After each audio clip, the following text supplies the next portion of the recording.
E aí, como vocês estão? Vamos começar com as informações sobre o que está acontecendo no mundo. Se você está entrando nessa transmissão ao vivo, vá se preparando porque está muito interessante. Tem umas imagens surpreendentes. O que acontece no mundo, as notícias internacionais em detalhes, vocês já conhecem. Obrigado por acompanhar, continuem compartilhando e curtindo. E vamos aos detalhes. Uma luz estranha apareceu na Itália, mas também na área 50, e apareceu um avião que não se sabe exatamente de quem é esse avião. O que está acontecendo por lá? Será que estão experimentando algo na área 51? Bom, agora vamos conversar sobre isso, sobre o que está acontecendo no tema vulcânico, a explosão que aconteceu hoje no México. Aliás, o que está acontecendo no Irã, o que está acontecendo em Israel e em outras regiões do mundo. Evidentemente, vamos aos detalhes. Vão preparando o café de vocês. Se você está nos assistindo do seu trabalho, se você está dirigindo, apenas mantenha os olhos na estrada, mas evidentemente obrigado a todos que estão nos acompanhando. Vamos aos detalhes com as informações e começamos. Então, começamos com esta imagem. A verdade é que é surpreendente. Uma luz estranha apareceu na Itália que, segundo dizem, tem um comportamento bastante estranho. Nela, são duas luzes que aparentemente se separam e que dizem que, estão ali. Funcionam de uma forma que supera toda a lógica. Por exemplo, é isso. Isso que vocês acabaram de ver não tem explicação, não fica claro. Alguns diziam que isso parece mais uma espécie de portal, né? Como se de repente tivesse se transportado. Olhem, aí está o objeto, tem uma luz na frente desse objeto e de repente, o que dá para ver que também está um pouco longe. Não, essa luz se expande e de repente, a outra luz que está ao lado simplesmente desaparece, né? Bom, então, quem sabe o que aconteceu? Alguns dizem que talvez seja um meteoro. Um meteoro. Não sei, não me parece, mas enfim, vou esperar as opiniões de vocês. Evidentemente é um tema. Sim, parece. Quando um foguete sai da atmosfera, a luz da esquerda, mas e a luz da direita? Qual explicação tem para ela desaparecer? Ok? Vamos supor que a da esquerda é o meteoro, o foguete que está saindo, que essa luz se expande e que é a luz da direita, que permanece ali depois que essa outra luz é gerada? Bom, não sei, é muito curioso. Vamos ver que explicações existem e vamos detalhar isso. Mas realmente é, no mínimo, estranho, não é também? Assuntos em outros temas. Olhem a imagem que vou mostrar para vocês. Essa imagem realmente surpreendeu hoje. De acordo com o que foi relatado, esse objeto aparece, eu diria que parece mais um foguete. Parece o Gripen, por exemplo, talvez não seja, mas chamou a atenção com uma câmera termal perto da área 51. Apareceu um avião que poderia ser talvez algum tipo de teste. Tem um avião bem parecido com os G.I. Joe. Alguém lembra desses brinquedos? Tinha um igualzinho a esse avião. Mas a questão é que, aparece um avião que nos sites militares agora estão debatendo sobre que tipo de nave estamos falando. Existem aviões de outros países que se parecem um pouco com esse formato, mas não que se saiba dos Estados Unidos. Então, estão tentando analisar o Gripen. Poderia ser um deles, mas sinceramente não fica claro o que está acontecendo na área 51. Agora é uma área onde ultimamente têm sido relatados muitos movimentos. Isso pode ser por testes militares, mas também pode ser porque estão preparando algo, não é? Agora, principalmente com a questão do Irã. Então pode haver surpresas, não é? Mas isso está sendo relatado agora nos sites militares sobre força aérea, aviação e tudo isso que, chamou muito a atenção dos especialistas que estão pensando em que tipo de foguete seria esse que estamos observando. Também gostaria de ver a próxima imagem. Olhem, de acordo com o que estão relatando, vamos dar play aí. Isso seria lá em Lak, não é? O vulcão Levotov Lak, na Indonésia, que já há alguns dias teve uma erupção bastante forte. Desta vez, a erupção teria atingido mais ou menos uns 2,5, 2,7 quilômetros de altura. É uma erupção forte na qual foram ouvidos sons subterrâneos de acordo com os relatos. Mas por enquanto, não há um alerta, digamos, em nível máximo. Simplesmente, as alertas continuam como normalmente têm sido feitas nos últimos dias. Isso foi enviado por Cecília lá na Indonésia. É um tema ao qual devemos estar atentos, mas vejam só o que acontece falando de vulcões. Também o vulcão do México, o vulcão, vamos dizer, Popocatépetl, o mais famoso de todos. Isso é mostrado pelo próprio Senapred, o webcast do México, né, onde mostram essa atividade. Não há material incandescente, aparentemente algum movimento, de acordo com o que relatam. Isso foi durante uma tempestade elétrica em Puebla, na qual então o alerta continua sem mudança, permanece em amarelo fase 2, de acordo com o que foi relatado sobre o tema vulcânico no México. Então também fiquem atentos a essa situação. Outro assunto, outro tema que também chama a atenção é este. Olhem, reparem nesta imagem de acordo com o que relatam, essa chuva de granizo fortíssima que atingiu com ventos de furacão o nordeste da China. Isso durante o dia de hoje, segundo o que relatam, uma série de quedas de granizo de perdas materiais, principalmente, não se fala em perdas humanas, pelo menos até o momento, nem também de algum outro problema de inundação. Sim, uma quantidade enorme de gelo, de granizo, não é? Está muito forte o que está por vir, digamos, essa anomalia climática chamada fenômeno El Niño.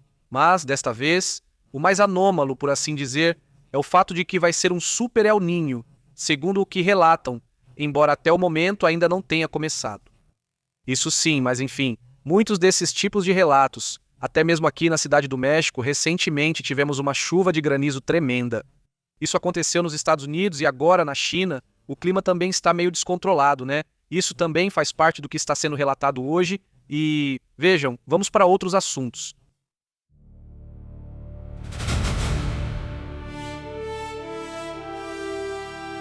Confiram esta imagem.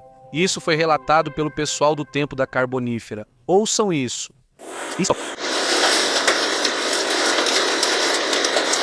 Isso é aqui no México, no Nordeste, bem perto daqui, por sinal de Monterrey. Isso já é em direção ao município de Progresso, em Coahuila, o estado que fica aqui, vizinho nosso. E que relatam que ontem, na noite de ontem, 3 de junho, quarta-feira, aconteceu esse temporal, não é? É que não há visibilidade nenhuma, pelo menos naquele momento não há visibilidade. Esse assunto teve grande impacto em Coahuila, especialmente no povoado de San Alberto. Fiquem atentos, certo? De acordo com os dados que têm sido reportados e já os do tempo da Carbonífera. Bom, comentavam ou mostravam um pouco dessa situação, né? Evidentemente, pois é muito interessante e que bom que eles possam compartilhar isso em suas próprias redes, toda essa situação. Aqui estamos sempre atentos aos seus relatos, não é? É bom entender mais ou menos como está o clima extremo em diferentes pontos do país. E vejam, dentro disso, deixem-me mostrar também outra situação que me chama muito a atenção hoje. Ocorre uma explosão, de acordo com o que foi relatado, né? Uma explosão que teria acontecido. Aparentemente isso é por causa de gás, sim, um caminhão de gás. Segundo o que foi relatado na TPA, houve uma explosão na localidade de San Juan Negrete. Esse é o momento em que ocorre a explosão. Aí está. Sim, estão falando sobre algumas evacuações. Em áreas próximas, estudantes das escolas próximas tiveram que evacuar, sair, pois evidentemente havia um possível risco. Olhem ali ao fundo, dá para ver, pelo menos na imagem, dá para ver uma espécie de posto de gasolina. Não sei se tem relação com um posto de gasolina. Alguns relatos mencionam um caminhão de gás aqui. Bom, independentemente do que for ser reportado mais tarde, estaremos atentos a esse momento. Mas se vocês repararem, ali tem o posto de gasolina. Agora me parece que isso fica umas 2 quadras para trás, está o posto de gasolina, mas ainda dá para ver que é um pouco mais para trás onde acontece a explosão. Então, se tivesse sido em um posto de gasolina, com certeza o problema teria sido muito pior. Mas enfim, é assim que estão as coisas, nesse alerta que foi dado para a localidade de San Juan Negrete, no México. Também, bom, outros assuntos que chamam a atenção no dia de hoje. Confiram este momento, esta imagem, vejam só isso. Isso que estamos vendo aqui seria uma lancha enorme que estaria transportando cerca de 240 haitianos, isso a caminho dos Estados Unidos. Segundo o que foi relatado, essa imagem foi capturada no momento em que, a embarcação foi interceptada. Na verdade, no barco estavam 240 cidadãos haitianos que tentavam entrar nos Estados Unidos de forma ilegal. Não é a primeira vez que isso acontece. Bom, é isso. Têm sido feitos relatos constantes de imigrantes, não é? Que querem sair agora, fugindo de uma situação de crise, de insegurança, de falta de suprimentos. Vocês já podem imaginar como está a situação. Acompanhamos o que acontece no Haiti há anos e a situação é aquela que você observa, não é? Onde você vê como esse tipo de situação acontece, não é? Onde esse tipo de coisa acontece, vamos dizer assim. É uma situação de migração já em nível extremo, em que 240 haitianos basicamente fogem, não é? Eles veem os Estados Unidos como opção mais próxima e vão para lá. Mas é um problema que está sendo gerado em nível internacional por um problema interno de gangues que controlam 95% do país. E até agora nem a ONU, nem as intervenções do Quênia e de outros países que enviaram especialistas para lidar com ou combater, digamos, certos tipos de gangues, agora já se vê até ataques com drones, né? E isso foi se agravando e também se fala de muita corrupção política. Então, bem, as pessoas. Quem não é do governo ou das gangues fica entre a cruz e a espada. Você pergunta o que fazem, né? Além de serem carne de canhão, basicamente. Não estar no meio de um problema que não parece querer se resolver.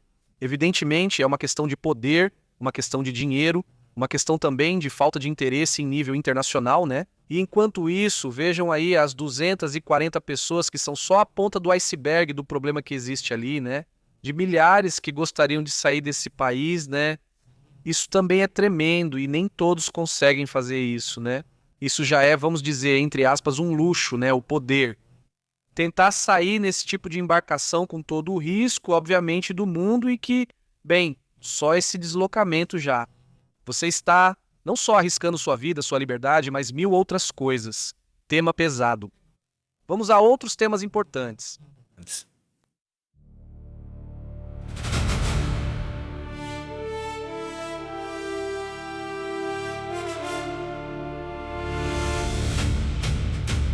Olhem, vejam esse momento em que um Boeing não cai, mas o trem de pouso colapsa. Parece que não aguentou e colapsou.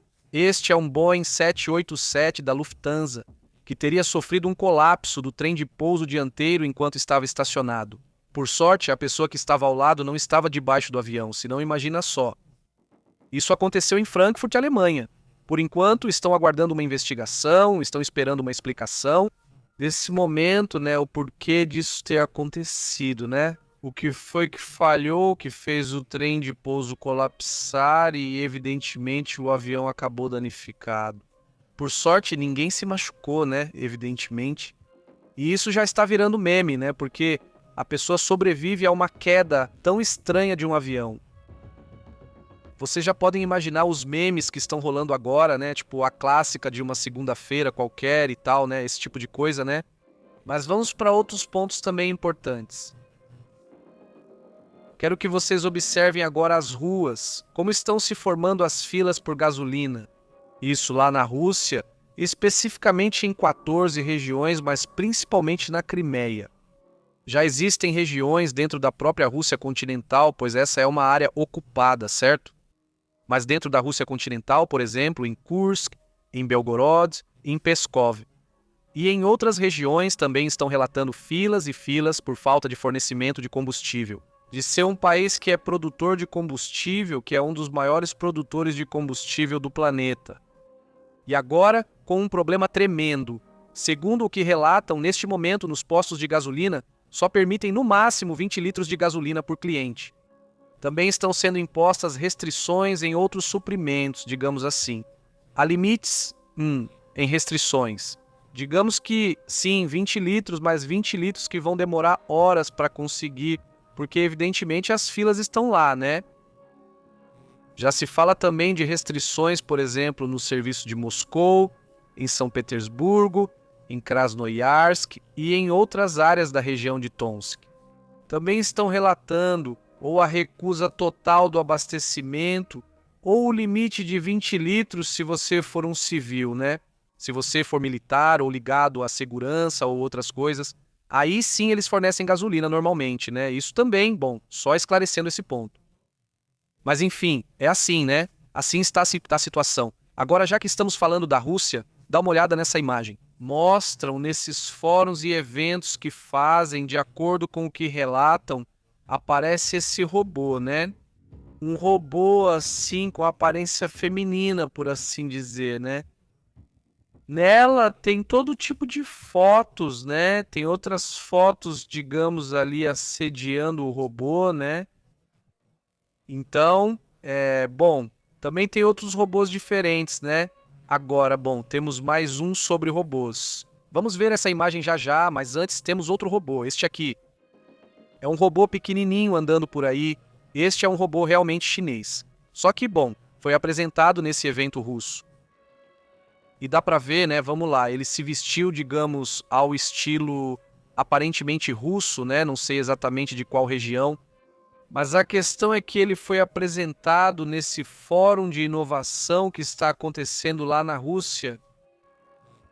Também surgiu um robô chinês, né? Não é só da Rússia, aparece em outros países. Dessa vez, bom, é colocado ou, digamos, usado na roupa. O que eles chamam de kokoshnik, que é algo bem típico da Rússia, né? Eles colocam essa parte, digamos, tradicional daquele país. E agora sim, nessa imagem que vimos, essa imagem que estamos vendo na tela, de acordo com o que foi relatado, isso também faz parte do que está acontecendo. Dos ataques que estão acontecendo lá na Rússia, entre a Rússia e a Ucrânia, né? Em que então há um ataque em Khrushchev 2.0. Evidentemente, isso também já está sendo analisado para ver quais são as consequências desses últimos ataques. Aqui está outro ataque também. Isso é um caminhão-tanque. Então, todo o corredor que leva e fornece petróleo e gasolina para a Crimeia está sendo atacado. Está sendo atacado, digamos assim. Essa rodovia, então, já até tem nome. Já chamam essa rodovia de Tavrida, que vai para essa região da Crimeia de Rodovia da Morte, porque realmente já está perigosíssima. Evidentemente, passar por ali, principalmente se estiver levando suprimentos de combustível, gás, petróleo e todo esse tipo de coisa. Entre as coisas mais estranhas de hoje foi relatado isso aqui, olhem. Este é um gráfico, acho que precisamos ver ele em, digamos, em Andali. Aí está, olha, é esse aqui. Vejam, este é um gráfico publicado entre os Estados Unidos e a Rússia, no qual o enviado de Vladimir Putin afirmou que pretendem conectar os Estados Unidos com a Rússia por meio de um túnel sob o mar. Segundo o que relata Kirill Dmitriev, foi anunciado que está sendo firmado um acordo sobre um túnel entre Chuktova e o Alasca. Este será um dos principais projetos de infraestrutura entre os Estados Unidos e a Rússia. Um tema enorme que, evidentemente, está gerando múltiplas reações. Lá nos Estados Unidos, evidentemente, e eu imagino que também na Europa e nos Estados Unidos. Vejam, isso é o que comenta esse personagem. Que comenta projetar o túnel, portanto, o túnel será projetado. Nós fazemos isso e isso será um dos grandes. O chefe do Fundo de Riqueza Soberana da Rússia, um fundo que, aliás, está praticamente sem dinheiro, não é? Mas ele garante que conseguiram convencer, por assim dizer, o Trump a aceitar uma série de projetos de infraestrutura conjuntos e que supostamente amanhã vão assinar o acordo. Vamos ver se isso acontece, mas o acordo teria essa ideia, não é? É dos Estados Unidos para a Rússia, por baixo do mar, não é? Quero dizer, tirando a questão do conflito e tudo isso, né? E se tudo fosse, digamos, se fosse um país que não estivesse invadindo e que não estivesse atacando uns aos outros ali, que não estivesse arrumando confusão, se fossem países tranquilos, seria o ideal. Imagina unir o continente americano com o continente asiático, porque essa parte é da Ásia, e ao mesmo tempo você estaria unido à Europa. Então você teria a possibilidade de viajar por 3 continentes sem nem sequer tocar o mar, né? Ou seja, de carro você poderia dirigir perfeitamente, né? Isso seria uma loucura, né? Seria algo muito interessante, mas do ponto de vista estratégico, talvez agora isso seja estranho, né? é esquisito, né? Ou seja, teria que ver o projeto completo para dar minha opinião completa. Mas realmente me chama muita atenção essa ideia em que apresentam essa parte, vendo de forma transversal, por assim dizer. Então isso seria debaixo do mar, ou seja, realmente iria por terra, né? Seriam quilômetros e quilômetros e quilômetros, também não tantos, para passar pelo Mar de Beirim, né? Por toda essa região e atravessar de um lado ao outro, né? Ter a possibilidade de viajar de carro do Alasca até a Rússia, um tema enorme e uma questão que também gera controvérsias pelo fato de que essa região do mundo, me refiro ao Alasca, já foi mencionada várias vezes que a Rússia teria interesse em recuperá-la, né? Então, por isso também digo que isso é algo controverso, todo esse assunto, mas enfim, também faz parte do que está acontecendo neste momento, né? Vamos para outras imagens interessantes do dia de hoje, mas fique atento ao que está acontecendo com a Rússia, né? Nesse assunto, por sinal, vamos para outros assuntos importantes.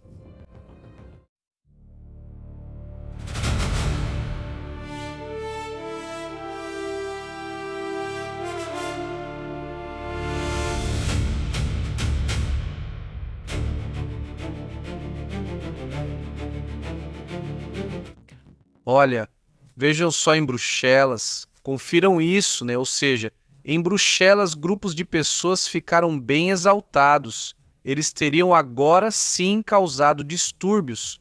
Boa parte desses grupos, segundo o que dizem os meios de comunicação locais, seriam grupos de imigrantes. Mas também digamos que há grupos que talvez sejam de familiares de imigrantes, mas que alguns deles já nasceram lá.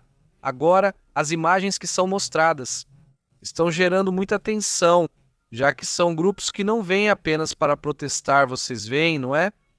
Ou seja, são grupos que estão muito agressivos, que estão lançando fogos de artifício, que estão destruindo até parte da infraestrutura de Bruxelas, a capital da União Europeia, não é? Então, é um tema que realmente gerou muita irritação e, por outro lado, não parece ter clareza do que é que está sendo pedido, não é? Em todo caso, se for apenas tumulto por tumulto, quem está organizando isso? Isso também seria importante, mas bem, estamos falando de incêndios, de destruição de coisas, vamos dizer, de bicicletas, de automóveis, de lojas, etc., não é? Quer dizer, vamos lá, Bruxelas agora está numa confusão tremenda, os vídeos mostram a magnitude dos distúrbios na capital daquele continente. A verdade é que é impressionante. Também já houve pessoas feridas, né? Dos dois lados, do lado dos manifestantes, mas também do lado dos bombeiros e da própria polícia. Bom, de acordo com o que estão reportando agora, uma série de atos que já chegaram ao nível de vandalismo, né? Porque estão destruindo a propriedade de muita gente, né? A verdade é que está terrível e faz parte também desses eventos, por assim dizer, que acontecem todos os anos e cada vez de uma forma mais intensa, né? Qual é então a intenção? No final das contas, fala-se de pessoas que são contra as reformas que estão fazendo na área da educação, que é um incômodo muito grande que eles têm por lá. São vários temas, não é apenas migração, por isso digo que existem diferentes grupos e interesses. Mas, bem, já estamos falando muito sobre vandalismo, que é um assunto que tem incomodado, mas ao mesmo tempo não parece que estejam buscando uma negociação nesse sentido, né? Vamos ver. Se mais adiante houver alguma reação por parte de Bruxelas, estaremos aqui trazendo todos os detalhes para ver como esse assunto avança. Outro tema que me chama a atenção é este, vejam. Reparem nesta imagem. De acordo com o que mostram, são soldados de uma milícia sadrista iraquiana que estariam abaixando a bandeira. Porque essa milícia vai operar agora com o exército oficial do Irã. Ou seja, o que pediam a eles e o acordo que havia era que essas milícias já se organizassem no exército nacional desse país, certo? Essa milícia iraquiana, chamada Saraya al-Salam, começou a se desarmar e vai se integrar ao exército iraquiano no comando das operações de Samarra, ao norte de Bagdá. O clérigo xiita Muqtada al-Sadr ordenou a dissolução das milícias desde a semana passada. Ele instou todas as facções das forças de mobilização popular a entregarem suas armas ao comando estatal Então, uma milícia que era xiita se desintegra. E é isso. Os milicianos, pelo menos uma parte, vão passar para o lado do exército, outros, talvez, vão se retirar. Vamos ver o que acontece, mas evidentemente é uma história que vai mudando dentro do Iraque desta vez. Também reparem no que acontece com as forças libanesas.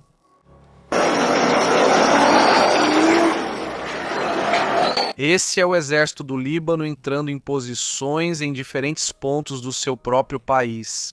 Só que no sul, há grupos do Hezbollah que operam e controlam certos lugares. Agora, o exército libanês está entrando para eles controlarem a zona.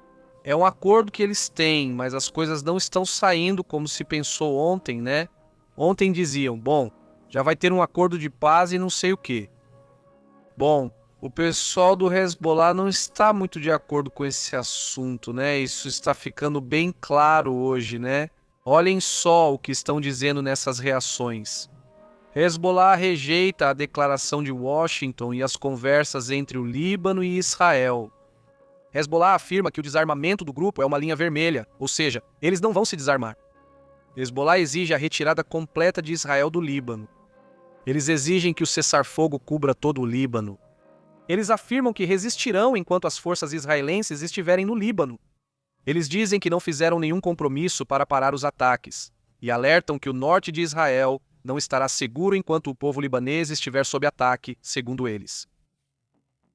Eles pedem ao governo libanês que ponha fim às negociações diretas com Israel e, bem, continuam fazendo uma série de comentários nesse sentido. Bem, não há um acordo que pelo menos eles queiram respeitar, não é? Mas o Líbano já está assumindo o controle de algumas regiões da área, não é? Aliás, deem uma olhada no que está acontecendo neste momento no Irã, certo? De acordo com o que é mostrado em imagens de satélite, o Irã está armazenando urânio altamente enriquecido em um depósito subterrâneo, segundo o novo relatório da OIA. Neste relatório, eles afirmam que se acredita mais ou menos saber em que lugar pode estar o material enriquecido a 60%, próximo ao necessário para fabricar armas nucleares. Calcula-se que eles teriam pelo menos material de urânio suficiente para fabricar cerca de 10 armas nucleares. Parte do seu urânio é armazenada em áreas subterrâneas. Seria a primeira vez que a OIA informa a localização do urânio enriquecido, indicando aproximadamente onde acreditam que esteja, certo? É a primeira vez que isso acontece. Ou seja, o que isso quer dizer? Que já existe informação de inteligência que aparentemente estaria confirmando essa situação, essa parte, digamos assim, né? Que isso também seria muito importante, né, na hora de tentar resolver esses problemas, né? Vamos para outros assuntos também interessantes.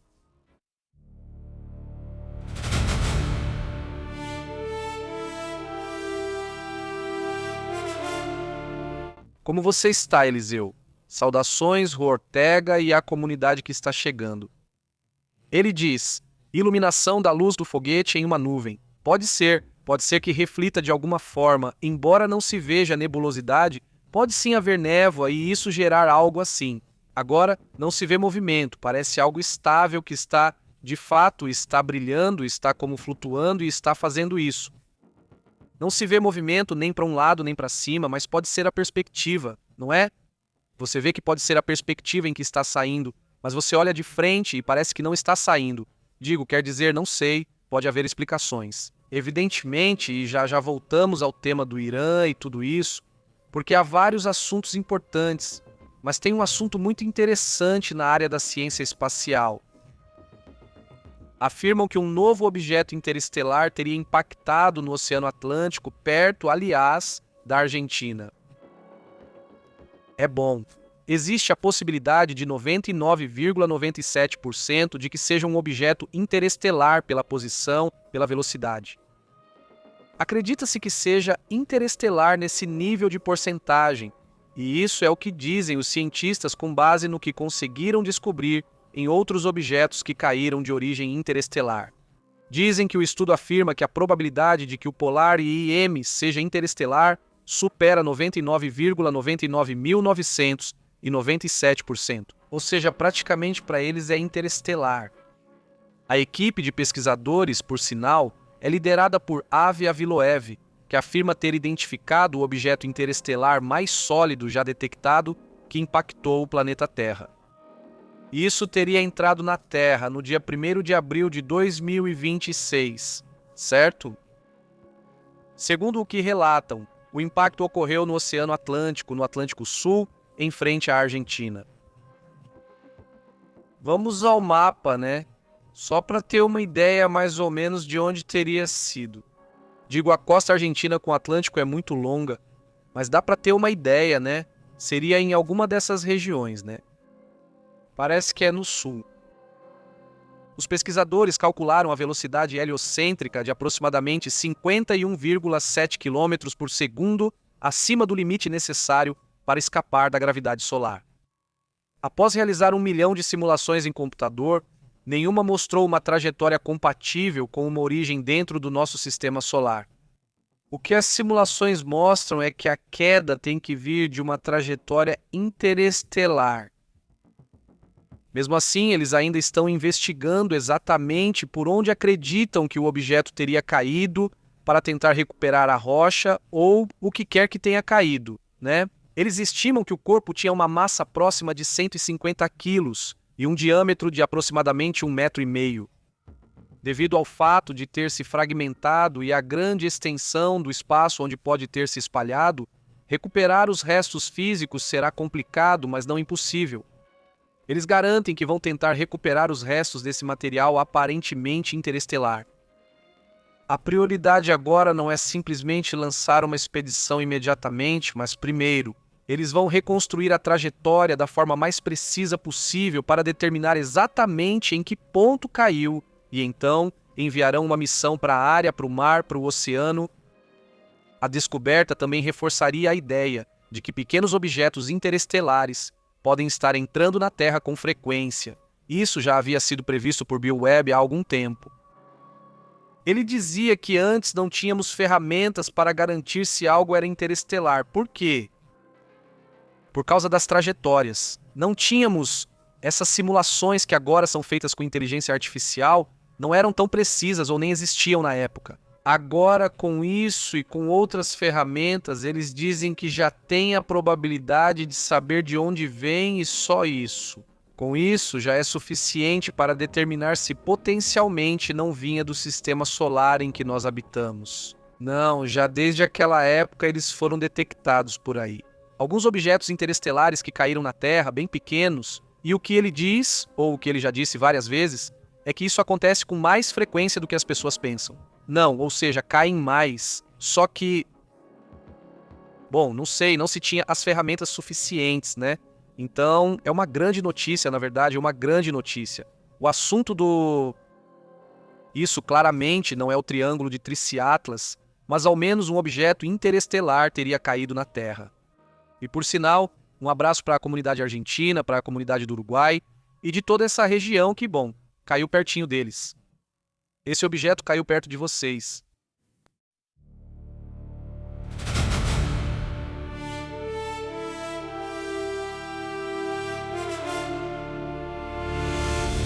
Um grande abraço para toda a comunidade que está entrando na live. Como você está, MT? Jaime, e aí? Saudações para a Rô Ortega e toda a comunidade que está chegando. Obrigado por acompanhar e apoiar o canal. Se quiser ajudar, há várias formas na descrição. Seja pelo Oxo, pelo PayPal ou não sei o que, ou seja, superchat aqui mesmo no YouTube, né? Agradeço muito todo esse apoio. E olha, vamos para outros assuntos também importantes. Importantes, começando com essas imagens. Olha, deixa eu mostrar essas imagens para vocês. Isso é sobre o que está acontecendo com o Líbano. Porque se supõe que estamos entrando em uma fase de acordo, não é? Olha, de acordo com o que é mostrado nesse mapa, segundo o que foi relatado para um posto da ONU, as Forças Armadas libanesas garantem, ou seja, o exército libanês garante, que as tropas começaram a se deslocar para a cidade do sul chamada Deir al-Edirim. Mas, supostamente, o Hezbollah lançou projéteis de morteiro que atingiram uma posição da FNUL, que é pessoal da ONU dentro do Líbano, certo? Durante esta noite que acabou de passar, foram disparados pelo Hezbollah, segundo o que foi relatado, projéteis de morteiro que caíram dentro da posição das forças da FNU na região de Edirim. O problema é que já houve 2 feridos e, segundo o que foi relatado, também o falecimento de um. Ou seja, um morreu. E 2 estão feridos neste momento da ONU dentro do Líbano, segundo o que foi relatado pelo próprio Hezbollah. A análise da trajetória e do lançamento indica que teria sido disparado de uma zona onde o Hezbollah está operando, que é ali, Al-Qatrani, certo? E dali são 6 quilômetros até onde está esse posto da ONU, certo? É um assunto que também gera, assim, desconfiança. O que está acontecendo em toda essa região, né? Obviamente, né? Então, bom, atenção a isso. Também foi relatado o seguinte: olhem, isso que estamos vendo aqui, essa imagem que parece fumaça. Pouco depois que Netanyahu visitou uma área no norte de Israel, o Hezbollah lançou ataques nas áreas fronteiriças de Sholomi e Kreitz, na Galileia Ocidental, na fronteira norte de Israel. O que isso quer dizer? Eles souberam que Netanyahu estava lá e começaram a atirar, certo? Bem, isso significa que pelo menos o Hezbollah não vai tentar, sob nenhuma circunstância, pelo menos por enquanto, um cessar-fogo. O que eles dizem no relatório que eu comentei há pouco é que pedem que Israel saia completamente. E o que Israel pede é: vocês se desarmem e recuem, certo? Atrás do rio Litani. Coisa que não foi feita. Então, diante disso, diante dessa falta de acordo e falta de controle, o próprio exército libanês, bem, Israel se dá a si mesmo esse poder de atacar essas áreas, não é? Então, evidentemente, é um tema que o Líbano quer, pelo menos é o que dizem, controlar eles mesmos, por eles mesmos. Eles querem controlar o Hezbollah, algo que até agora tem sido impossível, não é? Agora, há uma reação por parte de Donald Trump, já que estamos falando disso, sobre o que o Congresso fez ao limitar certas decisões relacionadas à guerra. Com o Irã, Donald Trump afirma que a lei aprovada no Congresso para limitar as decisões na guerra é antipatriótica e, segundo ele, não faz sentido. O mandatário afirma que a iniciativa chega quando essas negociações já estão prestes a terminar.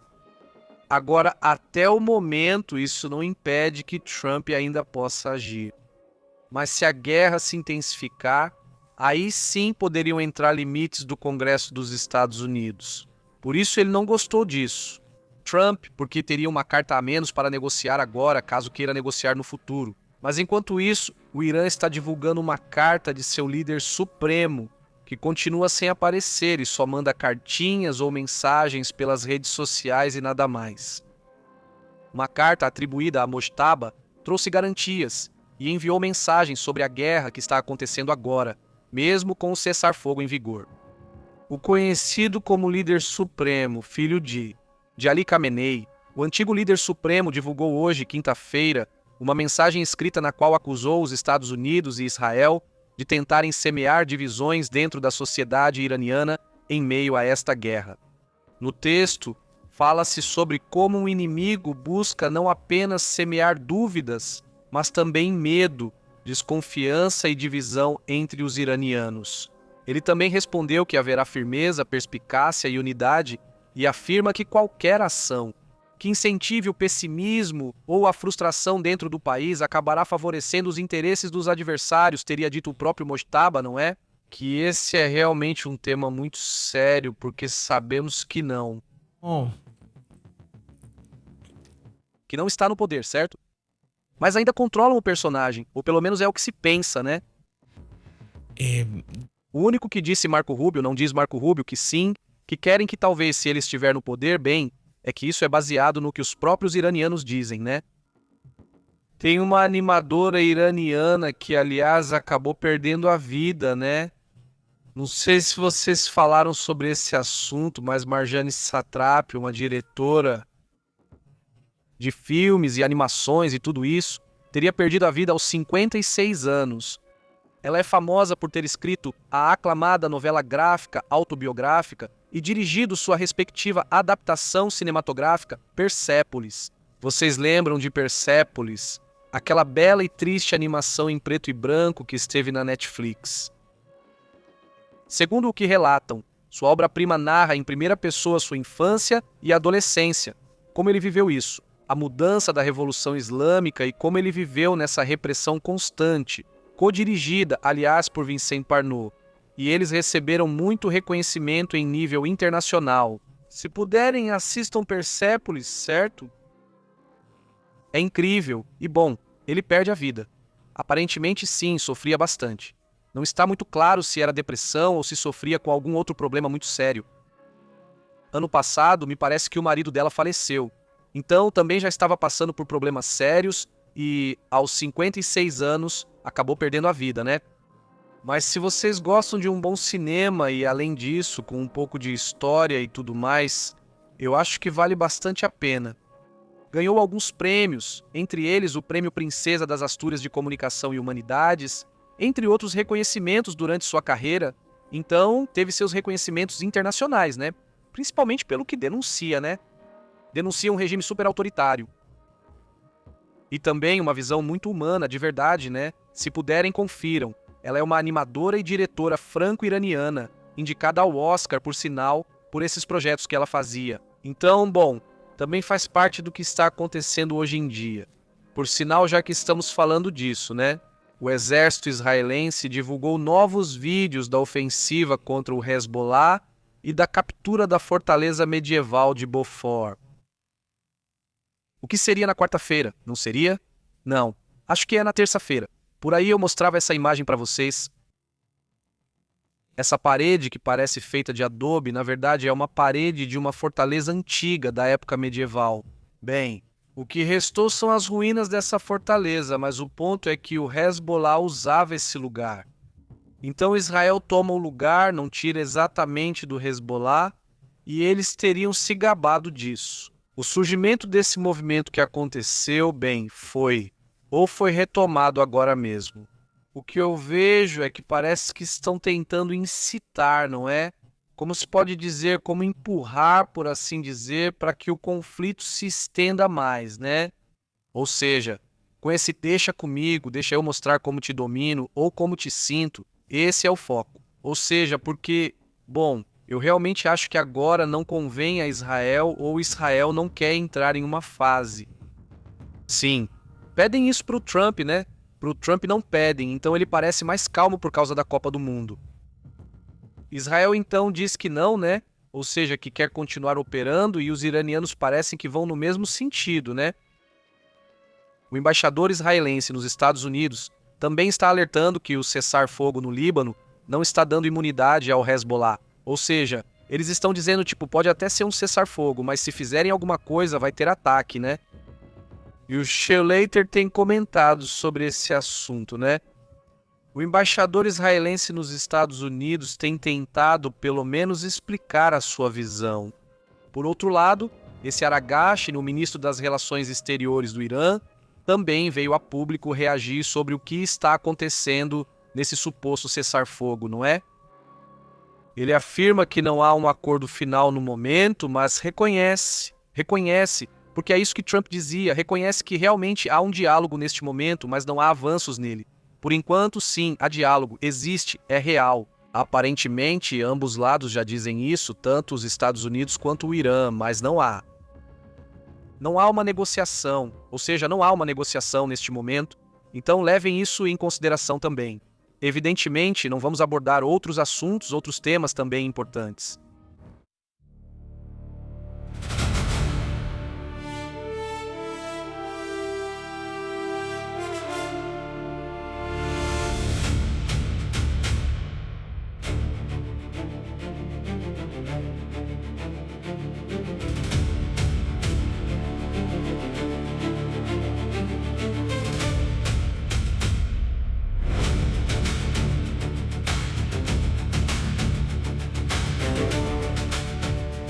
Olhem, esse indivíduo, esse senhor que está aqui, acabou de fazer um movimento, né, uma virada, uma potencial virada estratégica da União Europeia.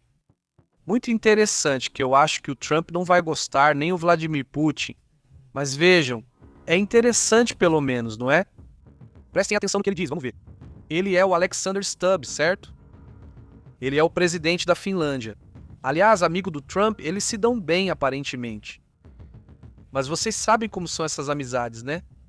Veja, Alexander Stubbs sugeriu que a União Europeia seja expandida, ou seja, que a União Europeia tem que se estender, certo? Acho que agora são 27 países, se não me engano. Ainda assim são mais, né? Acho que sim. Mas enfim, que sejam cerca de 40 países, segundo dizem, né? Ele afirma que a Europa precisa se tornar mais forte nesse cenário global. Mas os possíveis candidatos acrescentam mais um país que não está na Europa, que é o Canadá. Eles sugerem, dizem Canadá, agora com problemas com os Estados Unidos, por que não incluir e tornar europeu? Ou seja, fazer do Canadá parte da Europa também. E isso é, pelo menos, interessante do ponto de vista estratégico. Ou seja, basicamente a Europa teria todos os direitos dos europeus, e os europeus também teriam direitos sobre o Canadá. E isso, de certa forma, também faz com que Trump se afaste dessa ideia de querer transformá-la em um Estados Unidos 2.0, né? Ou seja, e não só isso, ele acrescenta isso. Eles sugerem que deveriam adicionar novamente o Reino Unido, porque o Brexit foi um erro completo e continua sendo um erro completo. Então, voltar o Reino Unido para a União Europeia de novo, voltar e incluir a Turquia, pois já estão devendo isso há muito tempo. Incluir a Noruega e incluir a Islândia. E com isso, agora sim, expandir muito mais a União Europeia. Segundo ele, até o momento, até que seja o momento adequado. Deveriam também adicionar a Ucrânia, né? Ou seja, quando as coisas estiverem um pouco mais calmas, então também a Ucrânia. Então ele diz que é preciso ir adicionando outros países, ainda mais agora que os Estados Unidos têm se isolado muito. Então, estrategicamente, pelo menos é uma proposta interessante, uma mudança estratégica muito interessante. Vejam como eles vão, como eles mudam as coisas.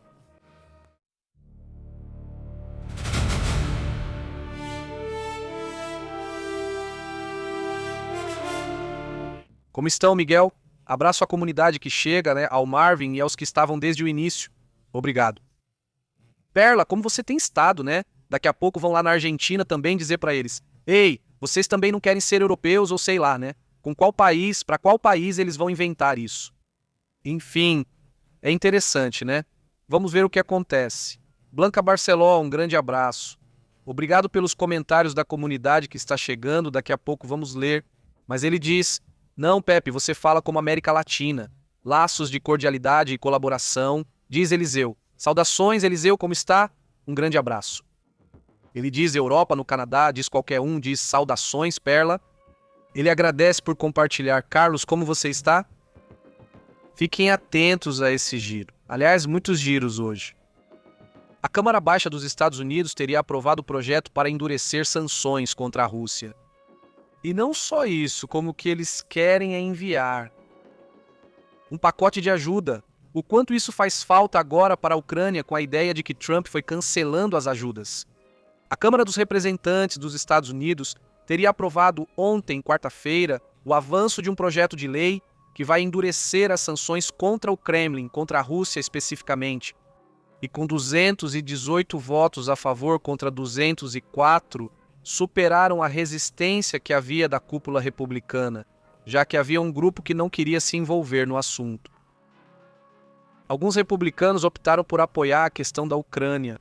E bom, agora mesmo a ideia é aumentar a pressão sobre o setor energético russo, fortalecer as exportações de petróleo e gás, que são as principais fontes de renda do Kremlin, bloquear toda essa parte para eles. E, de qualquer forma, o projeto também ampliaria as sanções financeiras a bancos e entidades ligadas à Rússia, certo? Ou seja, isso deixaria a Rússia ainda mais isolada, mas ao mesmo tempo daria um financiamento adicional para a Ucrânia. Isso por causa do tema, obviamente, da guerra, certo? Aliás, houve um ataque ucraniano contra a Crimeia, que teria deixado 4 pessoas mortas. O ataque da Ucrânia contra a Crimeia, nessa região que está sob controle da Rússia há muitos anos, não é? Bem, uma pessoa, um homem, perdeu a vida e outras 3 ficaram feridas. Estão feridos, de acordo com o que foi reportado até agora. Isso é o que se pôde confirmar da intervenção. Ou a ideia, já faz alguns meses, é começar a operar de forma muito mais focada na Crimeia e nas regiões do sudeste da Ucrânia. Por quê? Porque se continuarem avançando nessa região, podem perder Odessa. Olhem, vamos ao mapa porque vai ser muito mais fácil explicar essa parte. Assim, olhem, pelo que se pensa, não é que a Rússia queira consolidar só essa parte. Assim, a Crimeia ficaria com essa região e, se possível, fecharia o acesso ao Mar Negro para a Ucrânia. Se a Rússia conseguisse isso, seria o fim da Ucrânia como conhecemos. Ou seja, porque é a única saída forte que a Ucrânia tem para o mundo para vender. Por exemplo, alimentos e produtos que eles produzem ou extraem da terra. E tudo isso, minerais, etc., é através do Mar Negro, através de Odessa, certo? Sem o Mar Negro, a economia da Ucrânia enfrentaria grandes dificuldades, certo? Você gostaria da Europa, mas evidentemente seria algo tremendo, né? Ou seja, seria um problema enorme. Então, o que a Ucrânia está focando e que está dando resultado é atacar a estrada que vai daqui até aqui, porque isso corta o fornecimento para esse lado. E você começa a atacar uma área em que, no final das contas, quanto mais fraca está a posição russa nessa região, mais você garante que eles não vão controlar tudo isso, né? E eles fizeram bem nessa questão naval. A marinha russa, que estava aqui há anos, já voltou para a Rússia por causa dos drones marítimos ucranianos, né? A força naval teve vários afundamentos de navios importantes e preferiram voltar e se reposicionar aqui, e aqui eles ficam. Quando navegam, não passam por aqui, vão pela beirinha da Turquia, né? Aqui embaixo, no sul, eles vão por esses caminhos. Para quê? Para não serem afundados pelos navios ucranianos. Mas já houve ataques da Ucrânia até áreas muito próximas da Turquia contra navios russos, né? Então esse é, digamos, o rumo que temos agora mesmo nessa região, onde eles procuram de qualquer forma atacar tudo. Todas as posições de suprimentos, né? Essa é a ideia que eles têm tido ultimamente, não é? Vamos para outros temas também importantes.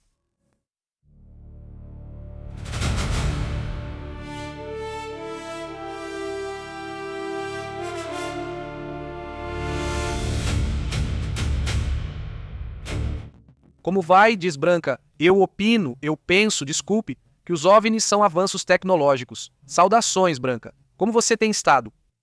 Não, uma das teorias acho que mais conhecidas não é essa ideia de que talvez existam esses avanços muito grandes de organizações, sejam elas governamentais ou privadas, e que essas sejam as que estão operando lá nos céus, né?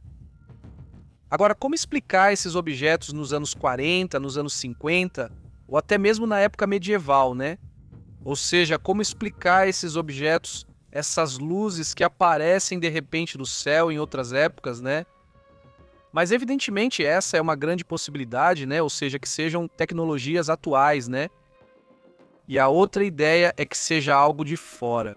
Outra coisa é que seja algo de dentro, interno, né? Existem tantas ideias, né? Tantas possibilidades e eu realmente acredito que o fenômeno, ou seja, não é um fenômeno, mas sim muitos fenômenos, né? Eu sempre acreditei na ideia de que é um monte de fenômenos que estamos vendo e que deveríamos começar a catalogá-los e dizer, vamos ver esse fenômeno. É assim, é isso. Vamos considerar isso um fenômeno natural. Isso são drones, isso são aviões, isso são satélites, isso é.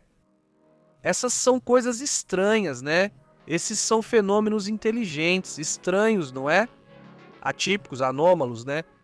E daí, olha, na verdade, veja só, isso aqui parece mais com energia. Isso nem sequer tem uma propulsão, né? Esse tipo de coisa. Existe uma pressão muito forte agora de um grupo de cientistas que estão exigindo que se revele de uma vez por todas o que está acontecendo com o tema extraterrestre. Assim, literalmente não só isso. Eles não dizem, não, como se diz, eles dizem tipo, eu não sei se é sério ou se tem um pouco de sarcasmo ou o quê, mas vários cientistas estão falando isso, tipo, se vão contar tudo, então contem tudo de uma vez, né? E vamos lá, estamos vendo o assunto de uma forma muito séria. Vamos ver do que se trata isso, né? Mas contem logo tudo de uma vez e falem com todas as letras, o tema é extraterrestre. Ou seja, como quem diz, vamos ver se tem algo, contem logo de uma vez e vamos entender como está o assunto. Ou se não, então vamos para o próximo ponto, de quem são os objetos, certo? Como diz Blanca, talvez sejam tecnologias ou quem sabe, né? Mas se for isso, eu acho muito válido que todos tenhamos nossas próprias teorias ou o que for, né? Mas enfim, gente, na Itália, né? Que de repente surpreende como? Pois existem certos grupos, né? Como? De repente, e aí é onde eu começo a pensar nesse secretismo que existe ou existiu em organizações de todo tipo, né? Essas religiosas de poder, organizações secretas, o que você quiser, né? Sempre existiram máfias, né? Na Itália, elas sempre estiveram presentes. E é um tema que há pouco você me comentou sobre um relatório que já estava vendo sobre a máfia italiana. Interessante, pois quem pensa que a Itália já resolveu esses problemas está enganado, certo? Ou seja, as máfias continuam operando perfeitamente lá, muitos deles legalmente em toda a Itália, mas atuando em grande escala, né? Em que, se de repente as máfias italianas parassem de operar, a Itália cai, a Itália colapsa, sua economia colapsa, mas eles pertencem à União Europeia, à OTAN e afins. Mas é uma sociedade e um país que, em grande parte, depende mais do que se imagina desses grupos, não é? E por isso o problema no México, por isso o problema na Colômbia, no Brasil, em muitos países, até mesmo em outros países que nem se fala tanto, onde existem grandes máfias, a Argentina também, aliás, e outros países, o Paraguai também está cheio, atolado, não é? Ou seja, vamos lá, o Equador então nem se fala, basta ver como está agora. Sempre haverá um país para culpar. Se não for a Colômbia, será o México ou os Estados Unidos. Mas esses problemas também são internos, ou seja, eles têm famílias que estão lá controlando e que têm muito dinheiro, muitas armas e em muitas ocasiões, eu acho que em todas, tem muito poder, né? Poder real político, né? Até mesmo religioso, né? A Cosa Nostra, né? Nossa, a máfia ou os tipos de máfias que existem continuam operando e continuam lá. Mas nada, hoje se consegue provar que existe uma série de bunkers que apareceram e são extremamente sofisticados, dizem dignos de um filme, né? Dignos da imaginação desse Martin Scorsese. Uma coisa assim que você diz, caramba, isso sim realmente é de enlouquecer, né? Os bunkers, né? Ou seja, realmente mostra como não tem. Não é só que não tem controle, é que eles escondem tão bem que agora é muito fácil falar e colocar a culpa na Venezuela, no México ou no país que você quiser, quando os problemas estão espalhados em todo lugar. Por favor, assistam O Poderoso Chefão completo, né? Os 3 filmes, se possível. Porque falam disso, falam de como esses grupos de poder vão se transformando, vão se legalizando e vão entrando no sistema financeiro com dinheiro, armas e poder. E controlam parte dos sistemas financeiros globais, não é?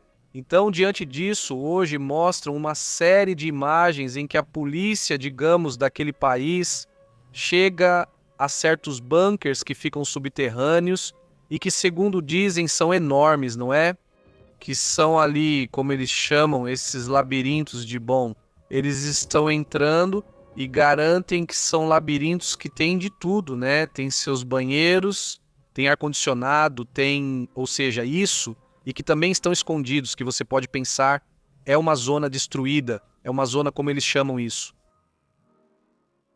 Como em ruínas, né? Que não tem absolutamente nada, mas lá dentro eles têm suas operações, têm seu dinheiro, têm o que você imaginar, né? Vamos a alguns dos detalhes dessa situação por trás das paredes, do que parecia ser uma zona, digamos, aparentemente abandonada. Afirmam que dentro de todas essas áreas têm ocorrido operações porque se suspeitava que havia alguns esconderijos ali.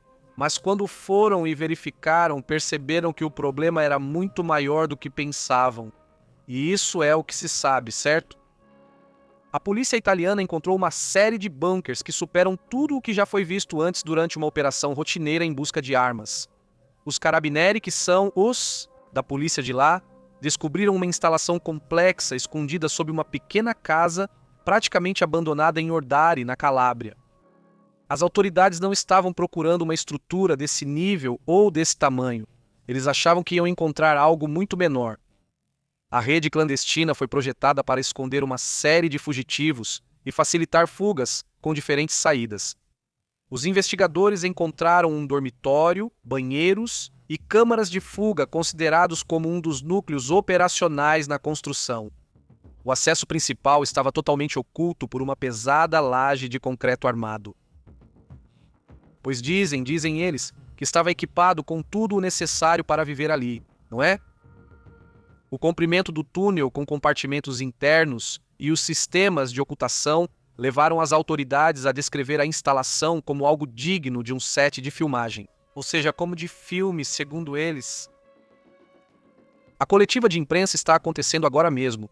Sobre esse assunto, ainda está sendo feita uma investigação para fazer acusações específicas a pessoas. Até o momento, as autoridades ainda não anunciaram prisões, o de sempre. Assim como acontece aqui no México e acontece em muitas ocasiões, às vezes conseguem. Digo, muitas vezes fazem prisões, mas em muitas outras não. Em muitas não fazem, não é? De repente encontraram o túnel, não um túnel dos Estados Unidos para o México de não sei quantos quilômetros com uma linha de trem e não sei o quê, não sei quantas prisões. Zero, nenhuma prisão. Ou seja, isso é bom. Assim estão as coisas, né? Esse é o ponto. Bem, na época existiam os famosos piratas. É preciso lembrar que os piratas, alguns deles foram muito importantes na história da navegação mundial, não é? Hollywood mostra piratas caricatos, com tapa-olho e papagaio, mas isso não tem relação com os piratas reais. Muitos deles eram navegadores muito bem treinados, muitos deles eram militares, não é? E que operavam em paralelo com os governos, com o governo inglês. Por exemplo, eles tinham seus próprios piratas para roubar coisas dos espanhóis, por exemplo. Então eles roubavam deles. Ou seja, o que os espanhóis roubavam aqui, né?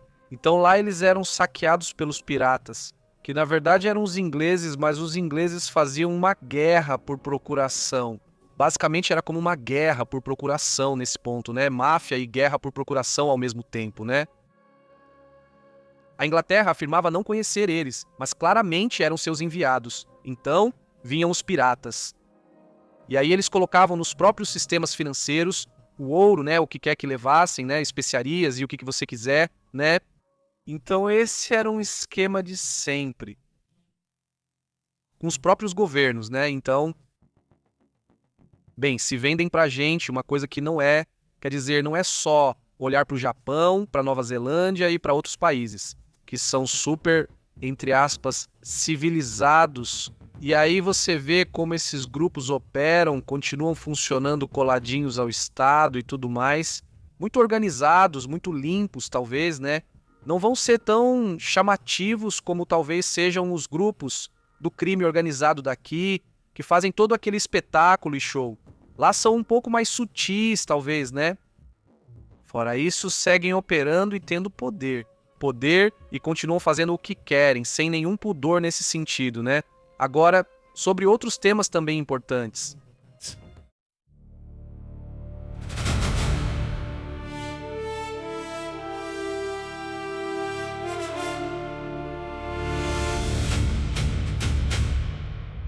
Um enorme abraço para a Dona Nita e para a Daza.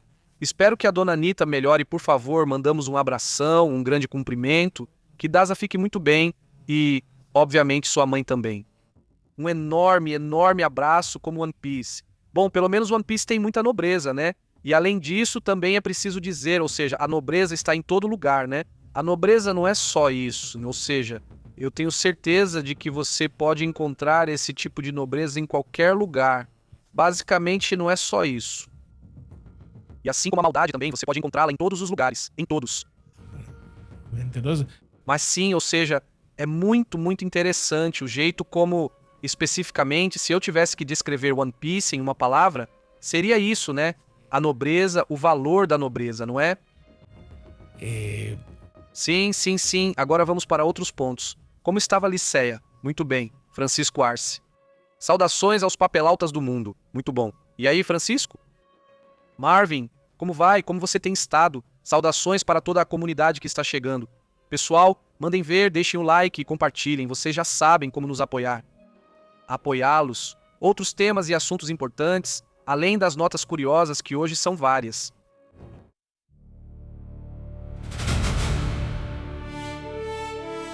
Olha, foi quase um milagre, né? A descrição que fazem desse acontecimento que ocorreu no famoso Monte Everest.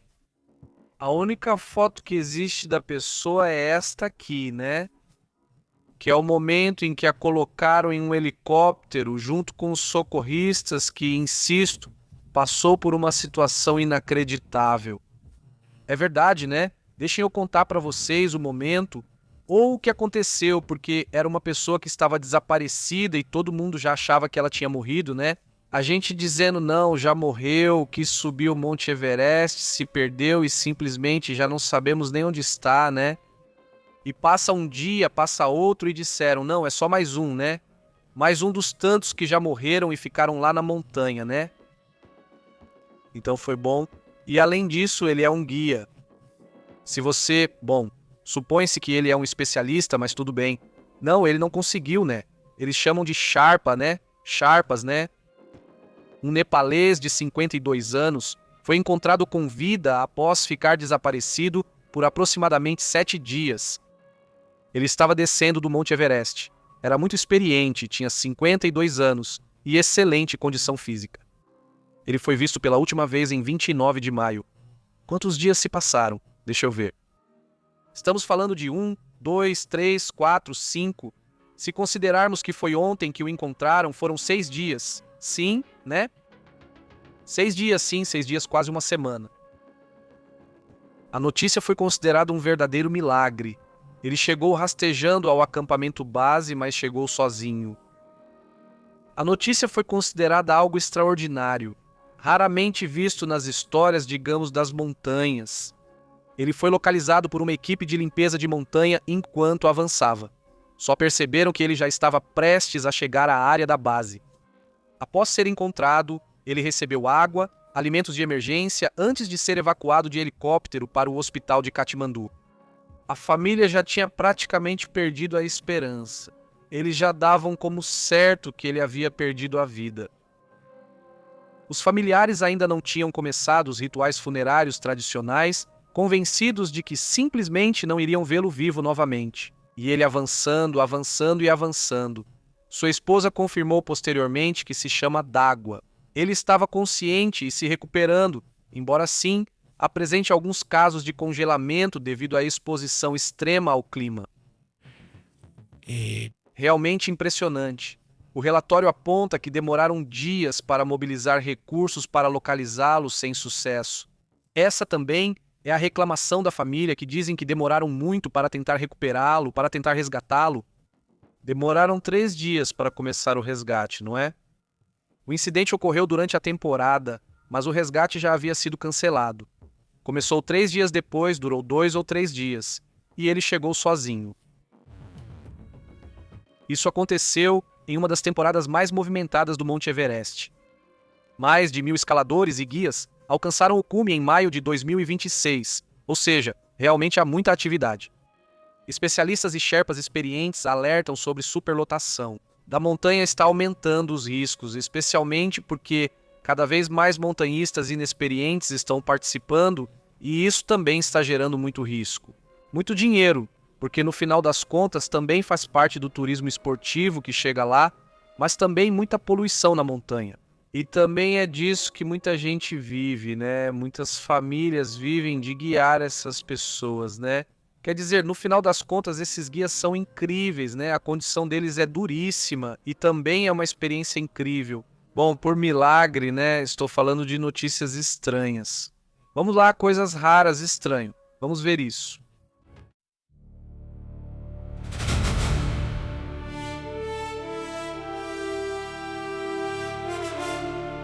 Já saiu a previsão. A previsão mais esperada, quem vai ganhar a Copa do Mundo? Um supercomputador. Aqui não estamos falando de qualquer IA, não, é um supercomputador. Fez uma análise em que realizaram 10.000 simulações, eu me lembrei dessa. Quem é esse, o Doutor Estranho? Não, aquele que faz tipo 1 milhão de simulações nos seus universos. 1 milhão de universos para ver qual era o mais ideal ou algo assim. Vocês não lembram? Muito estranho. Ele fez algo parecido no computador também, né? Esse supercomputador Opta indicou que fizeram 10 mil simulações e essa é a maior. A seleção com maior probabilidade de ganhar a Copa do Mundo de 2026 é a Espanha. Segundo eles, ou segundo essas simulações, 16,1% à frente, depois vem a França, e depois Inglaterra, e depois a Argentina. Nessa ordem é o que colocam os supercomputadores. A mais, mas mais provável é que seja na Espanha. Em segundo lugar seria a França, depois a Inglaterra e depois a Argentina. Guardem este vídeo e vamos ver se esse computador consegue acertar isso. A diferença também é pequena, né? A margem de diferença entre um país e outro. Pois é pouca. Diz que embora a margem estreita de vitória ainda reflita isso, tudo continua muito imprevisível, né? Pois desses 48 times, digamos, o que saiu melhor pontuado na supercomputadora foi a Espanha, né? Prevê-se que a seleção, pois tenha mais probabilidades do que outros países e que, bom, nesse caso, a Opta calcula as probabilidades de que os seguintes países liderem o grupo. Uruguai poderia ser Arábia Saudita e Cabo Verde, segundo o que relatam. Se o grupo H, junto com Uruguai, Arábia Saudita, Cabo Verde, optar que a Espanha seria a que lidera o grupo, este me parece que é o grupo C, se for esse grupo. Mas enfim, o ponto é que a Espanha ficaria em primeiro lugar. Supostamente, vamos ver se isso se confirma. Já vi um monte de previsões de todo tipo de IA e não sei o quê. E acho que é a primeira vez que aparece a Espanha para mim, né? Quase sempre aparece Portugal nesse. Nem aparece Portugal, nem sequer no top 3, né? Mas tudo bem, está aí. A Argentina está como favorita para muita gente. O favorito é a Argentina, mas não aparece em todas as listas, para falar a verdade. Ou seja, não sei porquê. Aí é que está a questão. Mas tudo bem. Vamos para outros assuntos. Também não sei se é porque o computador quer que ganhe por causa do Ronaldo, né? O que está acontecendo? Cada um tem seus gostos, né? Decidem mais pelas estatísticas ou pelo que acontece. Olhem só, também tem notícias curiosas. Confiram, é isso.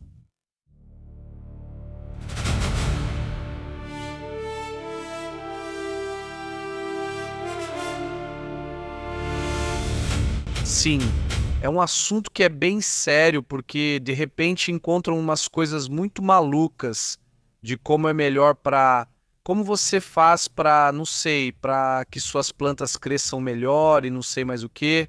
E de repente você encontra umas coisas assim que você pensa, isso tem algum fundamento científico? Ou foi só alguém que inventou? Ou o que aconteceu? E a ideia então é que a urina, né, possa fertilizar de forma natural, mas de maneira massiva, né, os campos. De acordo com o que relata essa pesquisa, a Agência Espacial Europeia em Paris está alertando que é necessário fazer mudanças e tomar medidas para evitar, então, um desastre na questão dos alimentos. E estão sendo feitas várias pesquisas e, entre as conclusões que tiraram, ou entre as, digamos, descobertas que fizeram, é que os elementos que essa substância tem, digamos, seriam, então, essenciais, né? Essenciais para os alimentos. Agora vamos ver a que isso se refere, ou como se chega a essa conclusão, que no final das contas é o interessante, né? É uma inovação que parecia, dizem, quase impossível e que vai mudar a forma como os alimentos são produzidos. Uma startup chamada Buna Nexus, que é uma startup da Suíça, conseguiu desenvolver um fertilizante que é feito completamente a partir de urina humana. Ela é reciclada e esse reciclado se chama Aurin. É assim que eles chamam para não soar tão... Soa muito parecido, mas enfim, Aurin. O sistema já está funcionando em prédios de grande porte. Os prédios coletam todo esse líquido, digamos, humano, né? E eles processam isso. Pelo que se sabe, o sistema já estaria funcionando, por exemplo, na instalação da Agência Espacial Europeia já está em operação. Já estão em alguns prédios oficiais, já estão usando esse tipo de líquido.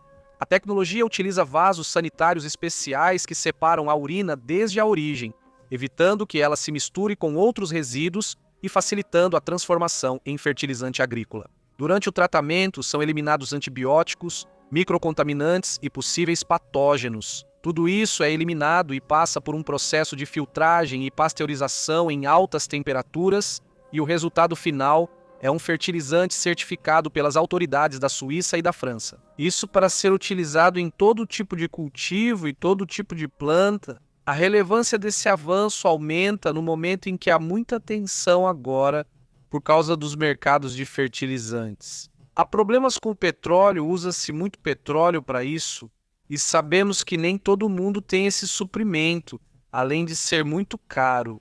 E de repente, os preços desse petróleo, desse combustível, flutuam demais para poder produzir os fertilizantes que vendem por aí. Então, se isso conseguisse ser implementado em massa em países talvez mais problemáticos, você poderia ter fertilizante, agora sim, infinito, por assim dizer, né? Ou seja, você não teria esse problema. Isso, e a guerra entre Ucrânia e Rússia, por exemplo, que Ucrânia e Rússia são dos que mais vendem fertilizantes no mundo, junto com o Oriente Médio, você já não teria esse limite, né? Teria fertilizantes abundantes. É um projeto, é uma startup que se chama Buna Nexus. Caso alguém tenha interesse, que pesquise sobre essa situação. O diretor executivo dessa empresa afirma que, se toda a Europa reciclasse sua urina, poderia cobrir aproximadamente 30% das necessidades de nitrogênio utilizadas atualmente na agricultura. Seria uma mudança radical, ele garante. Mas enfim, faz parte dessas inovações, né? Como você está, Aurélio? Eu ouvi dizer que, para conseguir cogumelos mais frondosos, eles são fertilizados com fraldas usadas. Sério mesmo? Que doideira. A empresa usa, mas o tipo de fralda que não é cheia de plástico e tal, como eles fazem isso aí? Como é que funciona? Aurélio, como você tem estado? Um grande abraço. Ele diz, meu Deus, que fedor.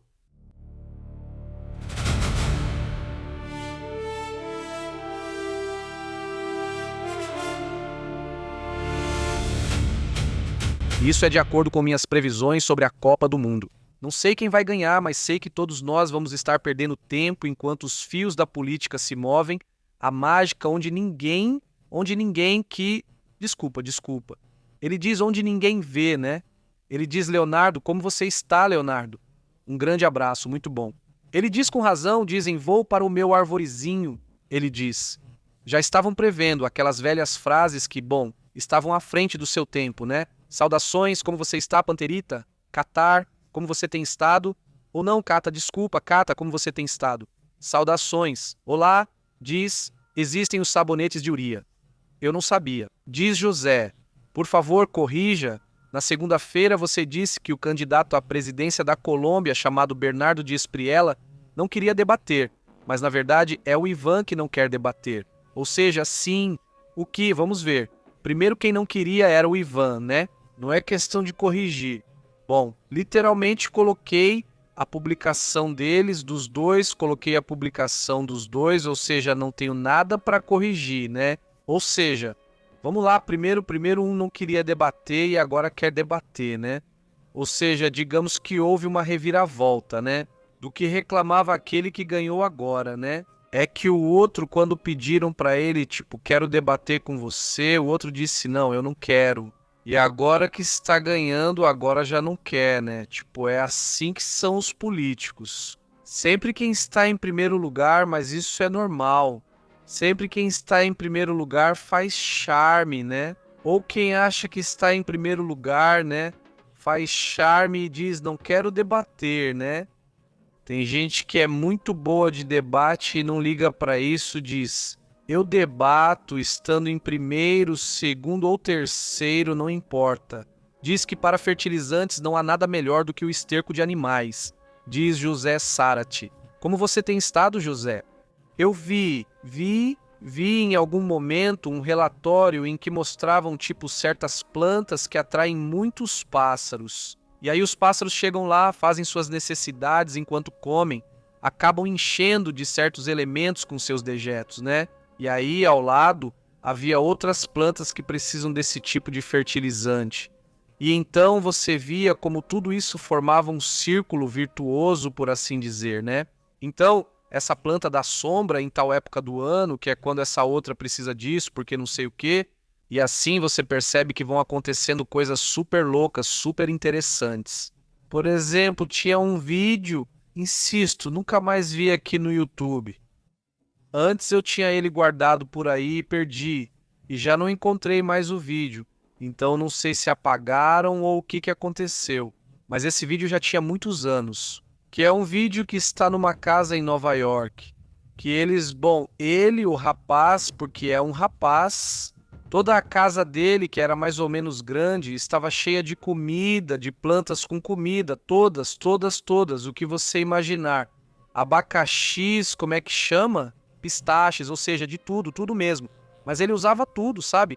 Por exemplo, as coisas que ficam na frente da rua, onde está o asfalto, ele diz: ali no verão faz muito calor, então essas plantas eu coloco aqui porque esse calor é necessário para elas. E assim eu ia acumulando em diferentes lugares, na garagem, no banheiro, em todos os cantos, tudo, a casa toda, ele enchia de um monte de coisas. E depois que conseguiu organizar tudo isso, aos poucos, ele disse que dedicava 40 minutos por dia para tudo isso.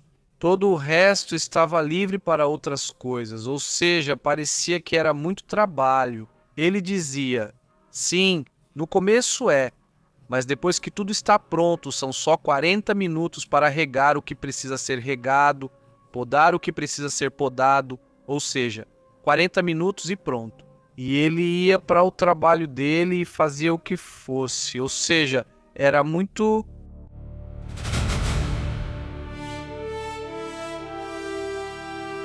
Em Taiwan estão detectando 30 aeronaves chinesas perto da ilha. Estamos falando que a China tem uma condição ideal agora mesmo para o que seria uma possível invasão, que poderia acontecer no próximo ano, segundo o que acreditam os especialistas. Por quê? Olhem, primeiro porque já tem muitas armas. Mais ou menos calculam que do que a China diz ter, eles têm cerca de 60 e poucos por cento a mais do que dizem, certo? Ou seja, eles dizem que investiram milhões em armas, mas na verdade estão escondendo os números, não é? Para que você não saiba toda a quantidade de armas que eles têm. Bom, essa é uma parte. Outra situação interessante também é que tem havido um afastamento entre os Estados Unidos e Taiwan.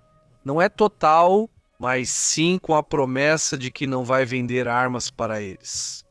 Mas também com a ideia de que a China não caia na tentação de operar dentro de Taiwan e tomar todo o território de Taiwan. Mas dentro da China, vejam, se colocarmos o mapa aqui, dentro da China, e isso já faz um tempo que comentamos, na parte desértica, eles construíram todas as instalações idênticas ao palácio do governo de Taiwan. E é lá que eles fazem os treinamentos para operar como se fosse em tempo real. E eles têm um exército específico que foi criado e opera livremente, independente até mesmo do próprio exército da China, certo? Ou seja, com um comandante separado, que é um exército feito especificamente para invadir Taiwan.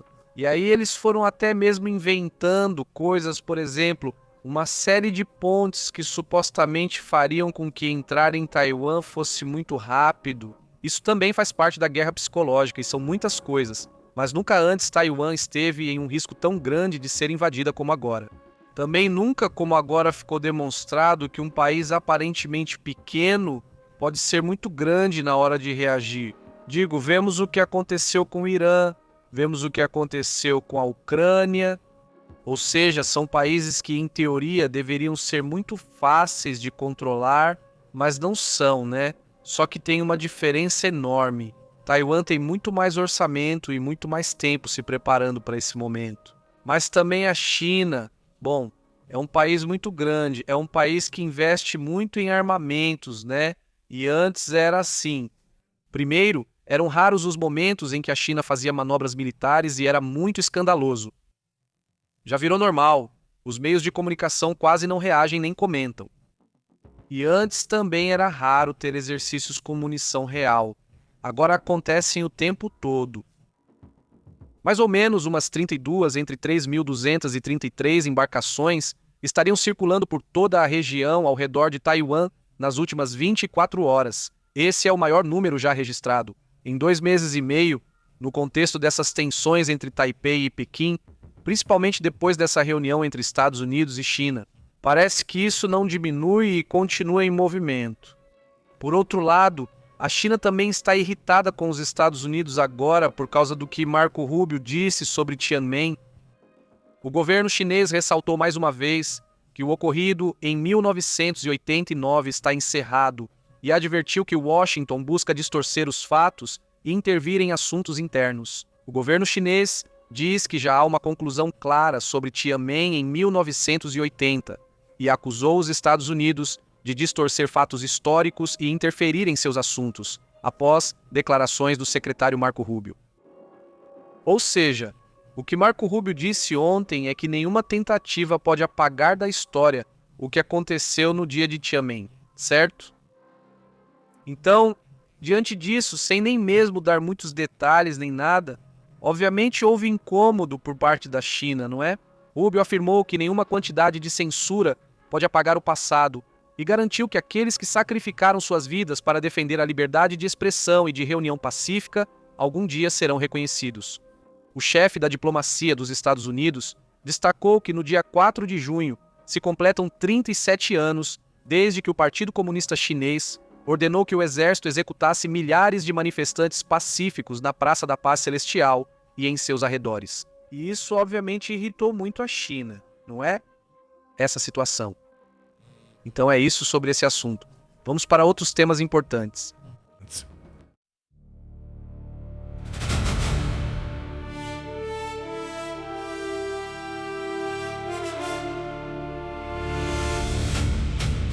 Diz José: aqui na minha cidade vendem excrementos de muitos animais. A única coisa é que, quando você aplica, o cheiro demora 1 ou 2 semanas para sair, mas é ótimo para todas as plantas. Diz José: olha, então sim. Achei que evitava um cheiro, mas realmente é ruim. Que loucura, diz ele. Aquele avião é um pássaro preto, diz. Como você está, Nicarágua? Saudações. É um tipo de avião, o pássaro negro ou literalmente um pássaro preto.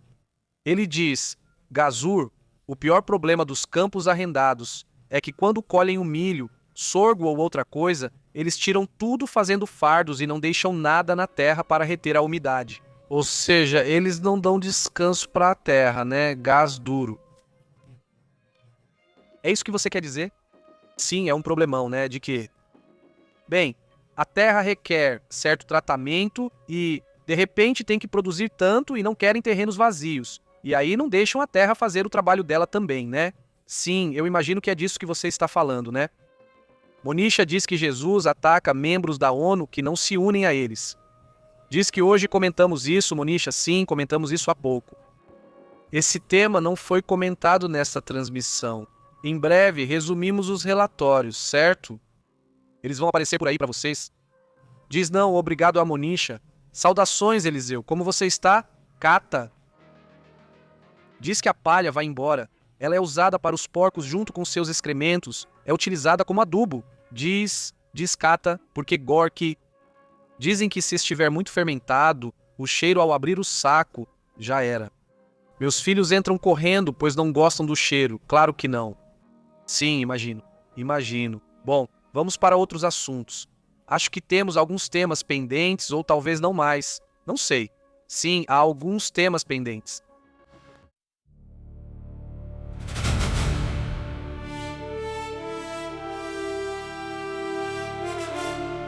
Olhem, o chefe militar da Letônia está alertando que a Rússia pode aproveitar essa vantagem com o uso de drones para atacar países bálticos antes de 2028, ou seja, o que a Letônia está dizendo basicamente é que até 2028 a Rússia pretendia atacar com drones por ter uma vantagem operacional e de experiência devido à guerra com a Ucrânia.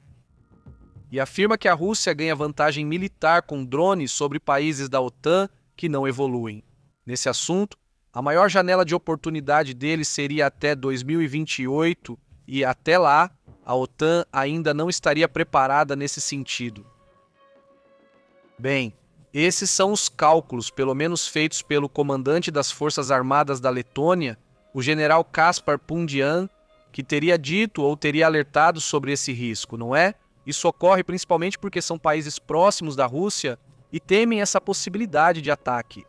Falando da Rússia, vai acontecer no próximo mês um jogo muito curioso, muito estranho, entre Rússia e Estados Unidos de hóquei, um jogo de hóquei.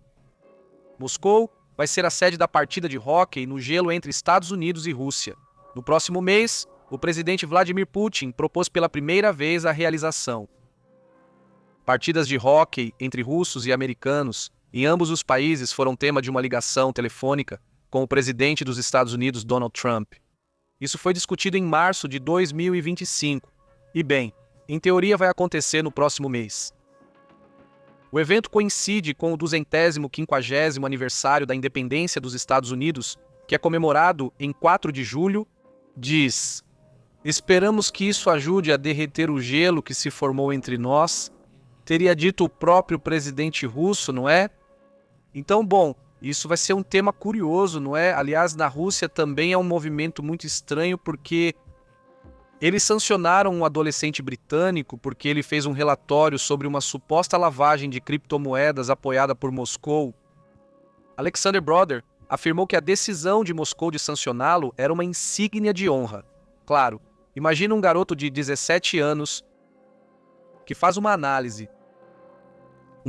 com evidências, né? Com evidências que podem ser comprovadas de como o Kremlin usa as criptomoedas para driblar as sanções. Um garoto de 17 anos, mas bem esperto. E a Rússia diz: então você é uma pessoa que está sob sanções russas. Então não, se for para a Rússia, não vai poder fazer muitas coisas porque está sancionado, né? E não pode fazer negócios com russos porque está sancionado. Obviamente, ele disse que nem tinha pensado em fazer nada, né? Mas enfim, para ele disse que é como uma honra. Não que a Rússia o sancione, porque é basicamente como um prêmio, né? Ou seja, o adolescente junto com outros 4 cidadãos britânicos. Eles estão proibidos de entrar na Rússia. Eles não tinham intenção de ir, mas enfim, evidentemente o relatório se chama Como Enfrentar a Hidra das Finanças Ilícitas nos Mercados de Criptomoedas. Proteger os investidores de varejo e frear a exploração hostil por parte dos governos. E dentro, porque não era só uma crítica à Rússia, mas sim uma crítica a vários governos que não estão se empenhando na questão de como se opera com certas criptomoedas, para financiar coisas ilegais e em muitos casos, não é mesmo? Então, bom, esse era o trabalho que o rapaz fez e a Rússia ficou bastante incomodada porque ali são expostos vários problemas que ainda não tinham sido publicados, não é mesmo? Isso incomoda, né? Outro assunto que me chama a atenção é o que está acontecendo na Albânia, onde estão protestando contra um complexo turístico que querem construir. Sabe quem? Jared Kushner. Ou seja, Jared Kushner junto com outros investidores estão construindo um complexo turístico dentro da Albânia e o povo, bom, não gostou. Grupos de conservacionistas afirmam que as obras começaram em uma área costeira protegida e que isso vai prejudicar o meio ambiente da região e que o projeto vai causar problemas muito mais graves do que os empregos que vai gerar, não é? Então, bom, aí está parte da confusão que está acontecendo por lá. E, aliás, outro ponto que chama a atenção é que há mais dinheiro envolvido, de como estão acontecendo esses protestos lá em Bruxelas, né? E a gente tem comentado sobre isso, não é? Esses protestos, esses distúrbios, já tem vários relatos e reações importantes vindos de Bruxelas. Segundo o relatório, hoje houve confrontos entre manifestantes e a polícia de Bruxelas, quando os manifestantes, que estão principalmente muito irritados com o setor educacional, por uma série de reformas que estão sendo feitas. De reforma, na verdade. A polícia usou gás lacrimogênio contra os manifestantes e os manifestantes têm jogado entulho, destruído bicicletas, vandalizado placas de trânsito, entre outras coisas. A polícia de Bruxelas recomendou à população evitar a área próxima à estação de trem e a mídia da Bélgica também está informando sobre os protestos em outras cidades como Namur e Charleroi. Hoje também estão acontecendo protestos importantes por lá, não é? O governo da Comunidade Francesa da Bélgica está supervisionando esse assunto e planeja aumentar as taxas de matrícula, e isso não agradou aos estudantes. Ou seja, vão aumentar o custo. Sim? Sim, outros grupos se juntaram e agora acusam os migrantes, dizendo que não se queima, vai saber? O ponto é que o que realmente aumentou na educação vai passar de 835 euros o pagamento que precisa ser feito, para 1.195, 1.194 euros, que são como 1.200 e poucos, 1.300 dólares mais ou menos. Isso afeta muitos estudantes que de qualquer forma acham caro, não é? O aumento é muito, muito desproporcional. É um aumento de 35% e isso pareceu excessivo para eles e acabou gerando protestos e também distúrbios, como vimos há pouco, não é? Ou seja, isso também faz parte do que está acontecendo naquele país. Vamos então para outros assuntos importantes.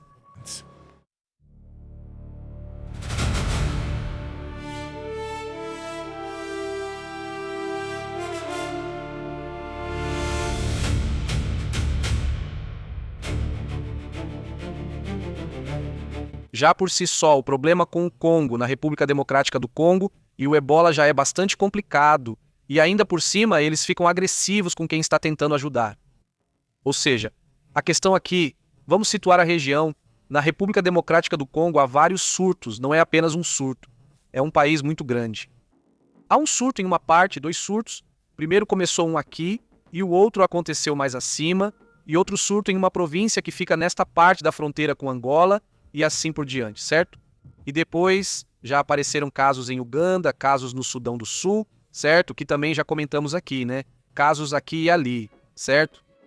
Então, agora mesmo está sendo denunciado um ataque que aconteceu na República Democrática do Congo contra uma equipe responsável por enterrar as pessoas afetadas pelo Ebola. Enquanto os casos continuam aumentando, a família quer enterrar seus familiares do seu próprio jeito.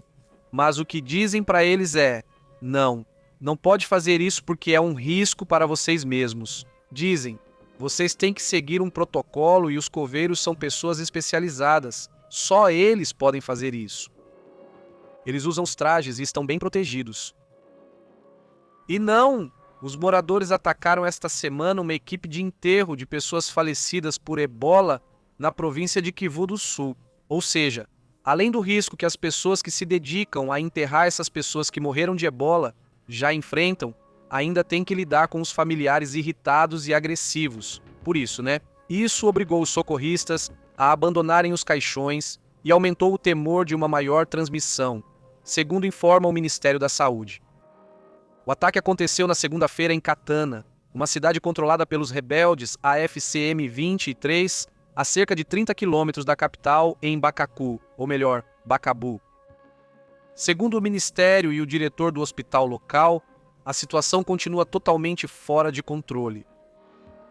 Já comentava o Dr. Pedro Sada Zadano, o diretor da OMS, que dizia que é um descontrole porque nem sequer estão sendo acompanhados corretamente os casos das pessoas que tiveram contato próximo com quem teve Ebola. Então, ou seja, nem sequer se sabe. Ou seja, não se sabe onde estão, quantos são, nem há acompanhamento do problema. E diante disso, né, o que acontece é que o problema pode continuar para outros países da África e pode até se espalhar para outras regiões do mundo, né? Então fiquem atentos a esse assunto porque ele não acabou. Continua sendo um problema. E é isso, vamos atualizando vocês no dia a dia, né? Como toda essa situação vai se desenrolando. Vamos para outros assuntos também importantes.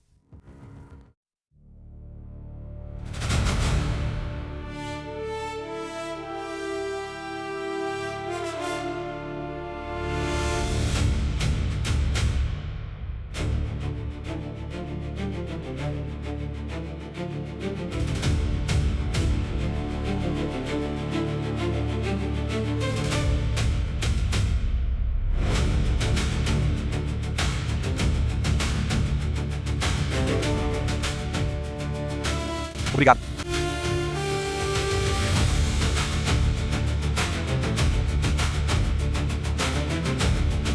Veja, há um fenômeno curioso acontecendo ou prestes a acontecer. Não, já está acontecendo, na verdade. Entra no Atlântico. Olhem como esse fenômeno é estranho, né? Não é a primeira vez que isso acontece, mas não sei se vocês percebem algo. Vocês percebem isso? Sim. Vocês estão vendo o que acontece? Isso está muito louco. Os ventos chegam até o que é o Saara e toda essa região do Sahel e jogam toda a poeira, toda a areia, né? Que não é areia, porque são pós ainda mais finos do que a areia, mas vamos chamar de poeira do Saara, né? E ela é levada por todo o Atlântico e as correntes de ar, do vento, levam até a América, México, Cuba, República... Como é que chama? República, na verdade, mais Cuba. Não, desta vez não vai atingir o pessoal da República Dominicana. Não vai chegar. Eu achava que sim, mas não. Vai chegar em Porto Rico. Dá a volta na República Dominicana, mas o problema é que os ventos estão fazendo isso. Chega aqui e volta. Eles voltam e retornam novamente para a África. Dão a volta em todo o Atlântico e os ventos estão voltando. Vamos à explicação desse fenômeno.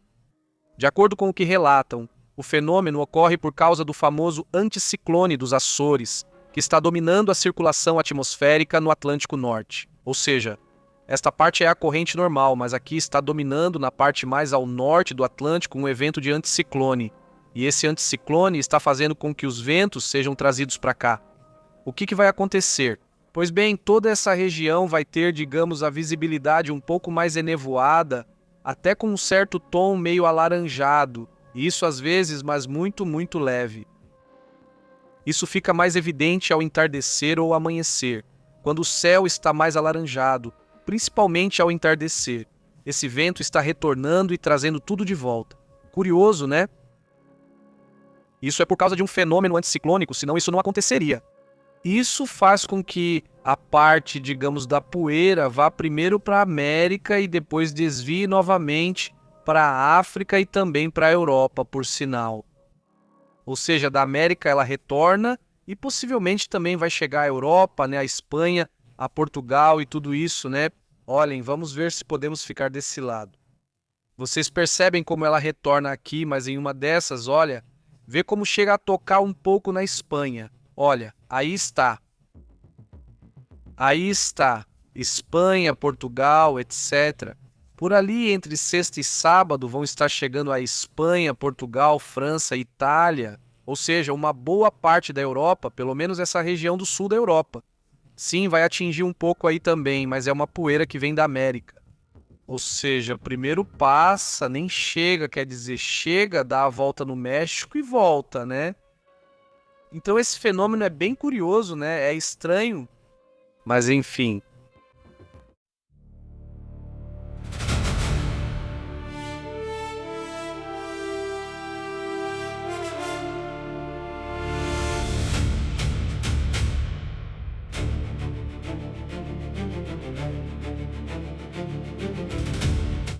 Como vocês estão? Obrigado por nos acompanhar. Vamos aos comentários e conversar por lá. E você, Panterita? Olá, Eliseu José Nicoli Franco. Um grande abraço, muita saúde para a família, direto de Córdoba, Argentina. Diz que Vila Carlos Paz é nossa nova residência. Agora vamos voltar para a Andaluzia, diz ele. Pegar algumas coisas e depois voltamos para cá para morar. Então vocês vão morar na Argentina. Olha só, Nicoli Franco. Que interessante. Ou seja, agora vocês vão ficar desse lado aqui da América. Muito bom, né? Bem-vindos ao continente. E a gente, olha só, estamos indo para a Espanha. Nada, você acredita, né? Que legal, que legal. Eu ia dizer que ficaríamos mais perto, mas não. A distância do México para a Espanha é quase igual à do México para a Argentina. Acho que são uns 11 mil quilômetros, mas depende da região da Argentina, já que o país é enorme. Então, bom, um grande abraço, né? E, bom, que mudança legal aí. Ele diz, é um avião, não é um pássaro, né? É o Tuberman. Saudações, como você tem estado? Muito bem. Para toda a comunidade que está chegando, muito bom. Vou fazer um pequeno experimento, não que seja necessário agora, mas caso precise, se chegar um novo relatório, se precisar ir ao banheiro, qualquer coisa. Antes tínhamos configurado de uma forma. De iniciar uma pausa, então vou iniciar a pausa com um contador para ver se dá certo, né? Aqui mostra que tem de 1, de 2, de 3 e de 5 minutos. Vou colocar de 3. Não vou cortar antes, mas vou por 3 para ver o que dá, né? Seguimos aqui, só vou colocar porque já está ativo e pode ser necessário. especialmente em lives mais longas. Por qualquer coisa, né? De repente é necessário fazer alguma pausa, então vou fazer isso. E é isso, voltamos em menos de 3 minutos, certo? Então é assim, bom, aí a pausa foi ativada. Então aqui eu tenho que clicar aqui e eu tenho que clicar desse lado. Aí.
Já está.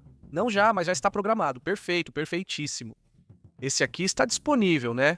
Pois está disponível, né? E esse tem música ou não tem música? Pergunto aí, se não, depois eu coloco música. Tinha música ou estava só assim, em silêncio? Ou como é que está a situação?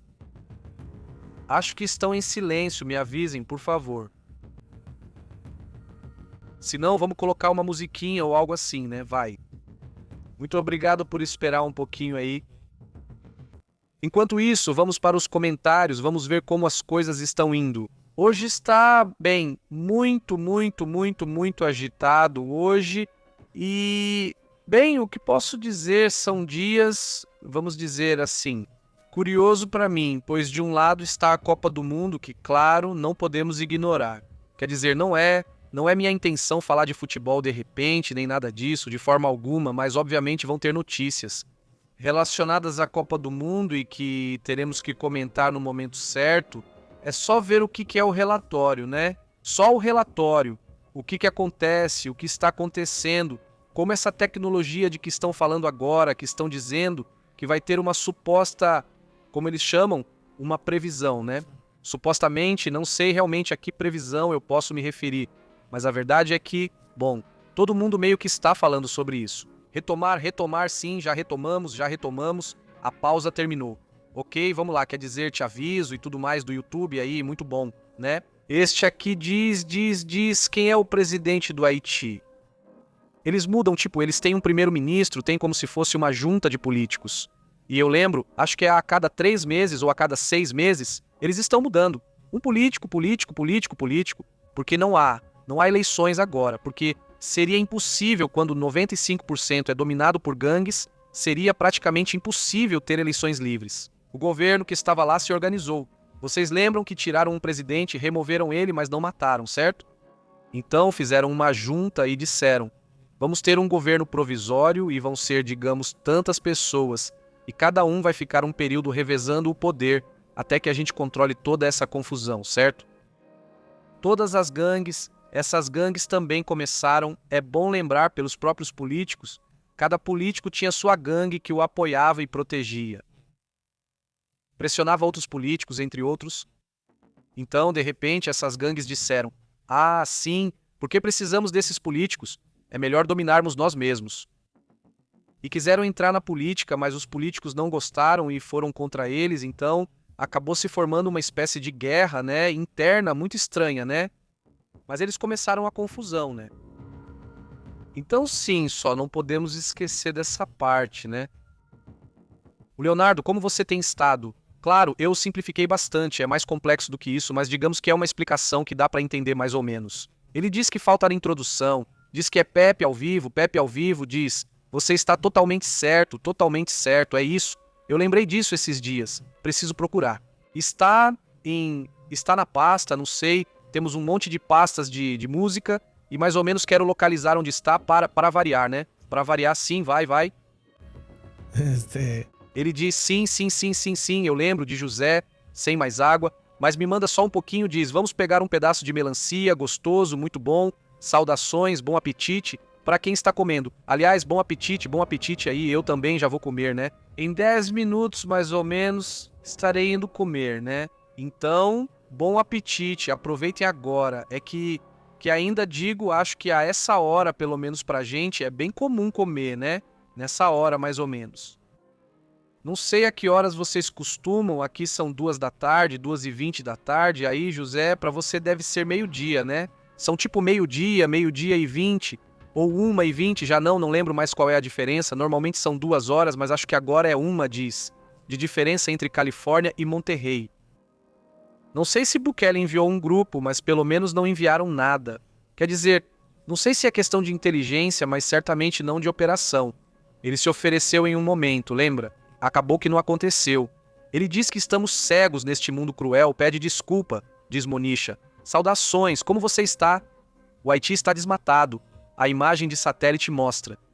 Sim, Miguel, é preciso lembrar que o desmatamento iniciou a decadência. Um ditador que você está? Eles, para evitar que outros grupos rebeldes se escondessem, começaram a desmatar todo o Haiti inteiro.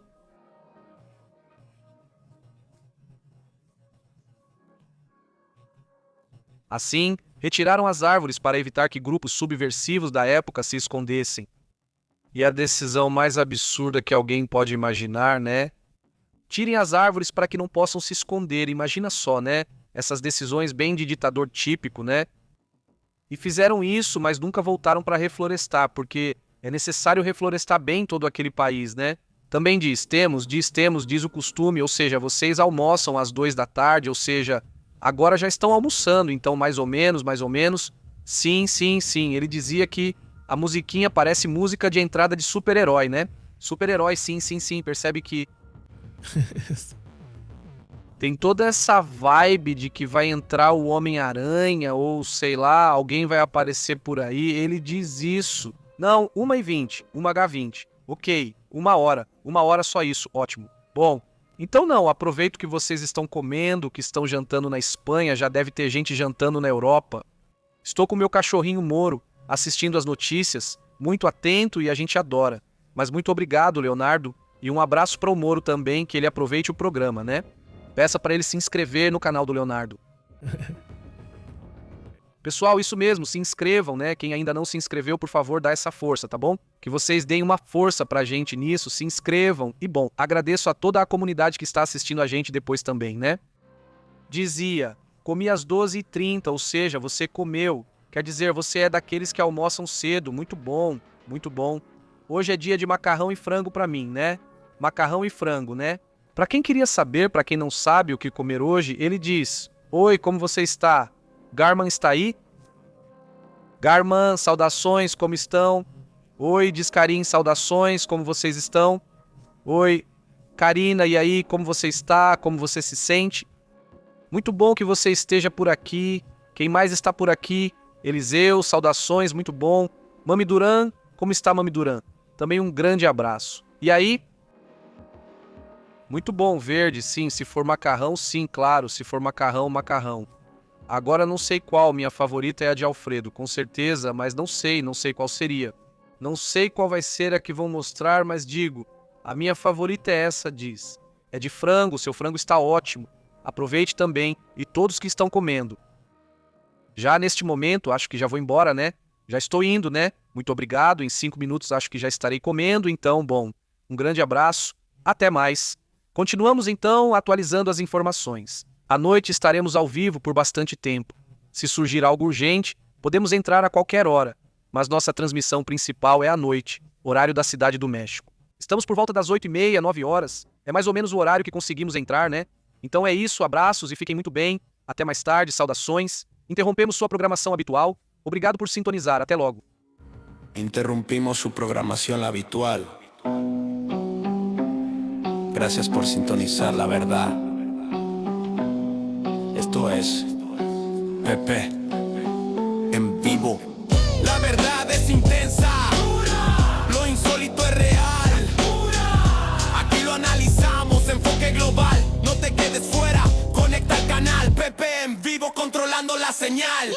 Pepe y Astrid tirando la neta. Periodismo crudo, aquí se respeta. Activa la alerta, no pierdas la pista. Hasta la próxima. ¡Sí, señor!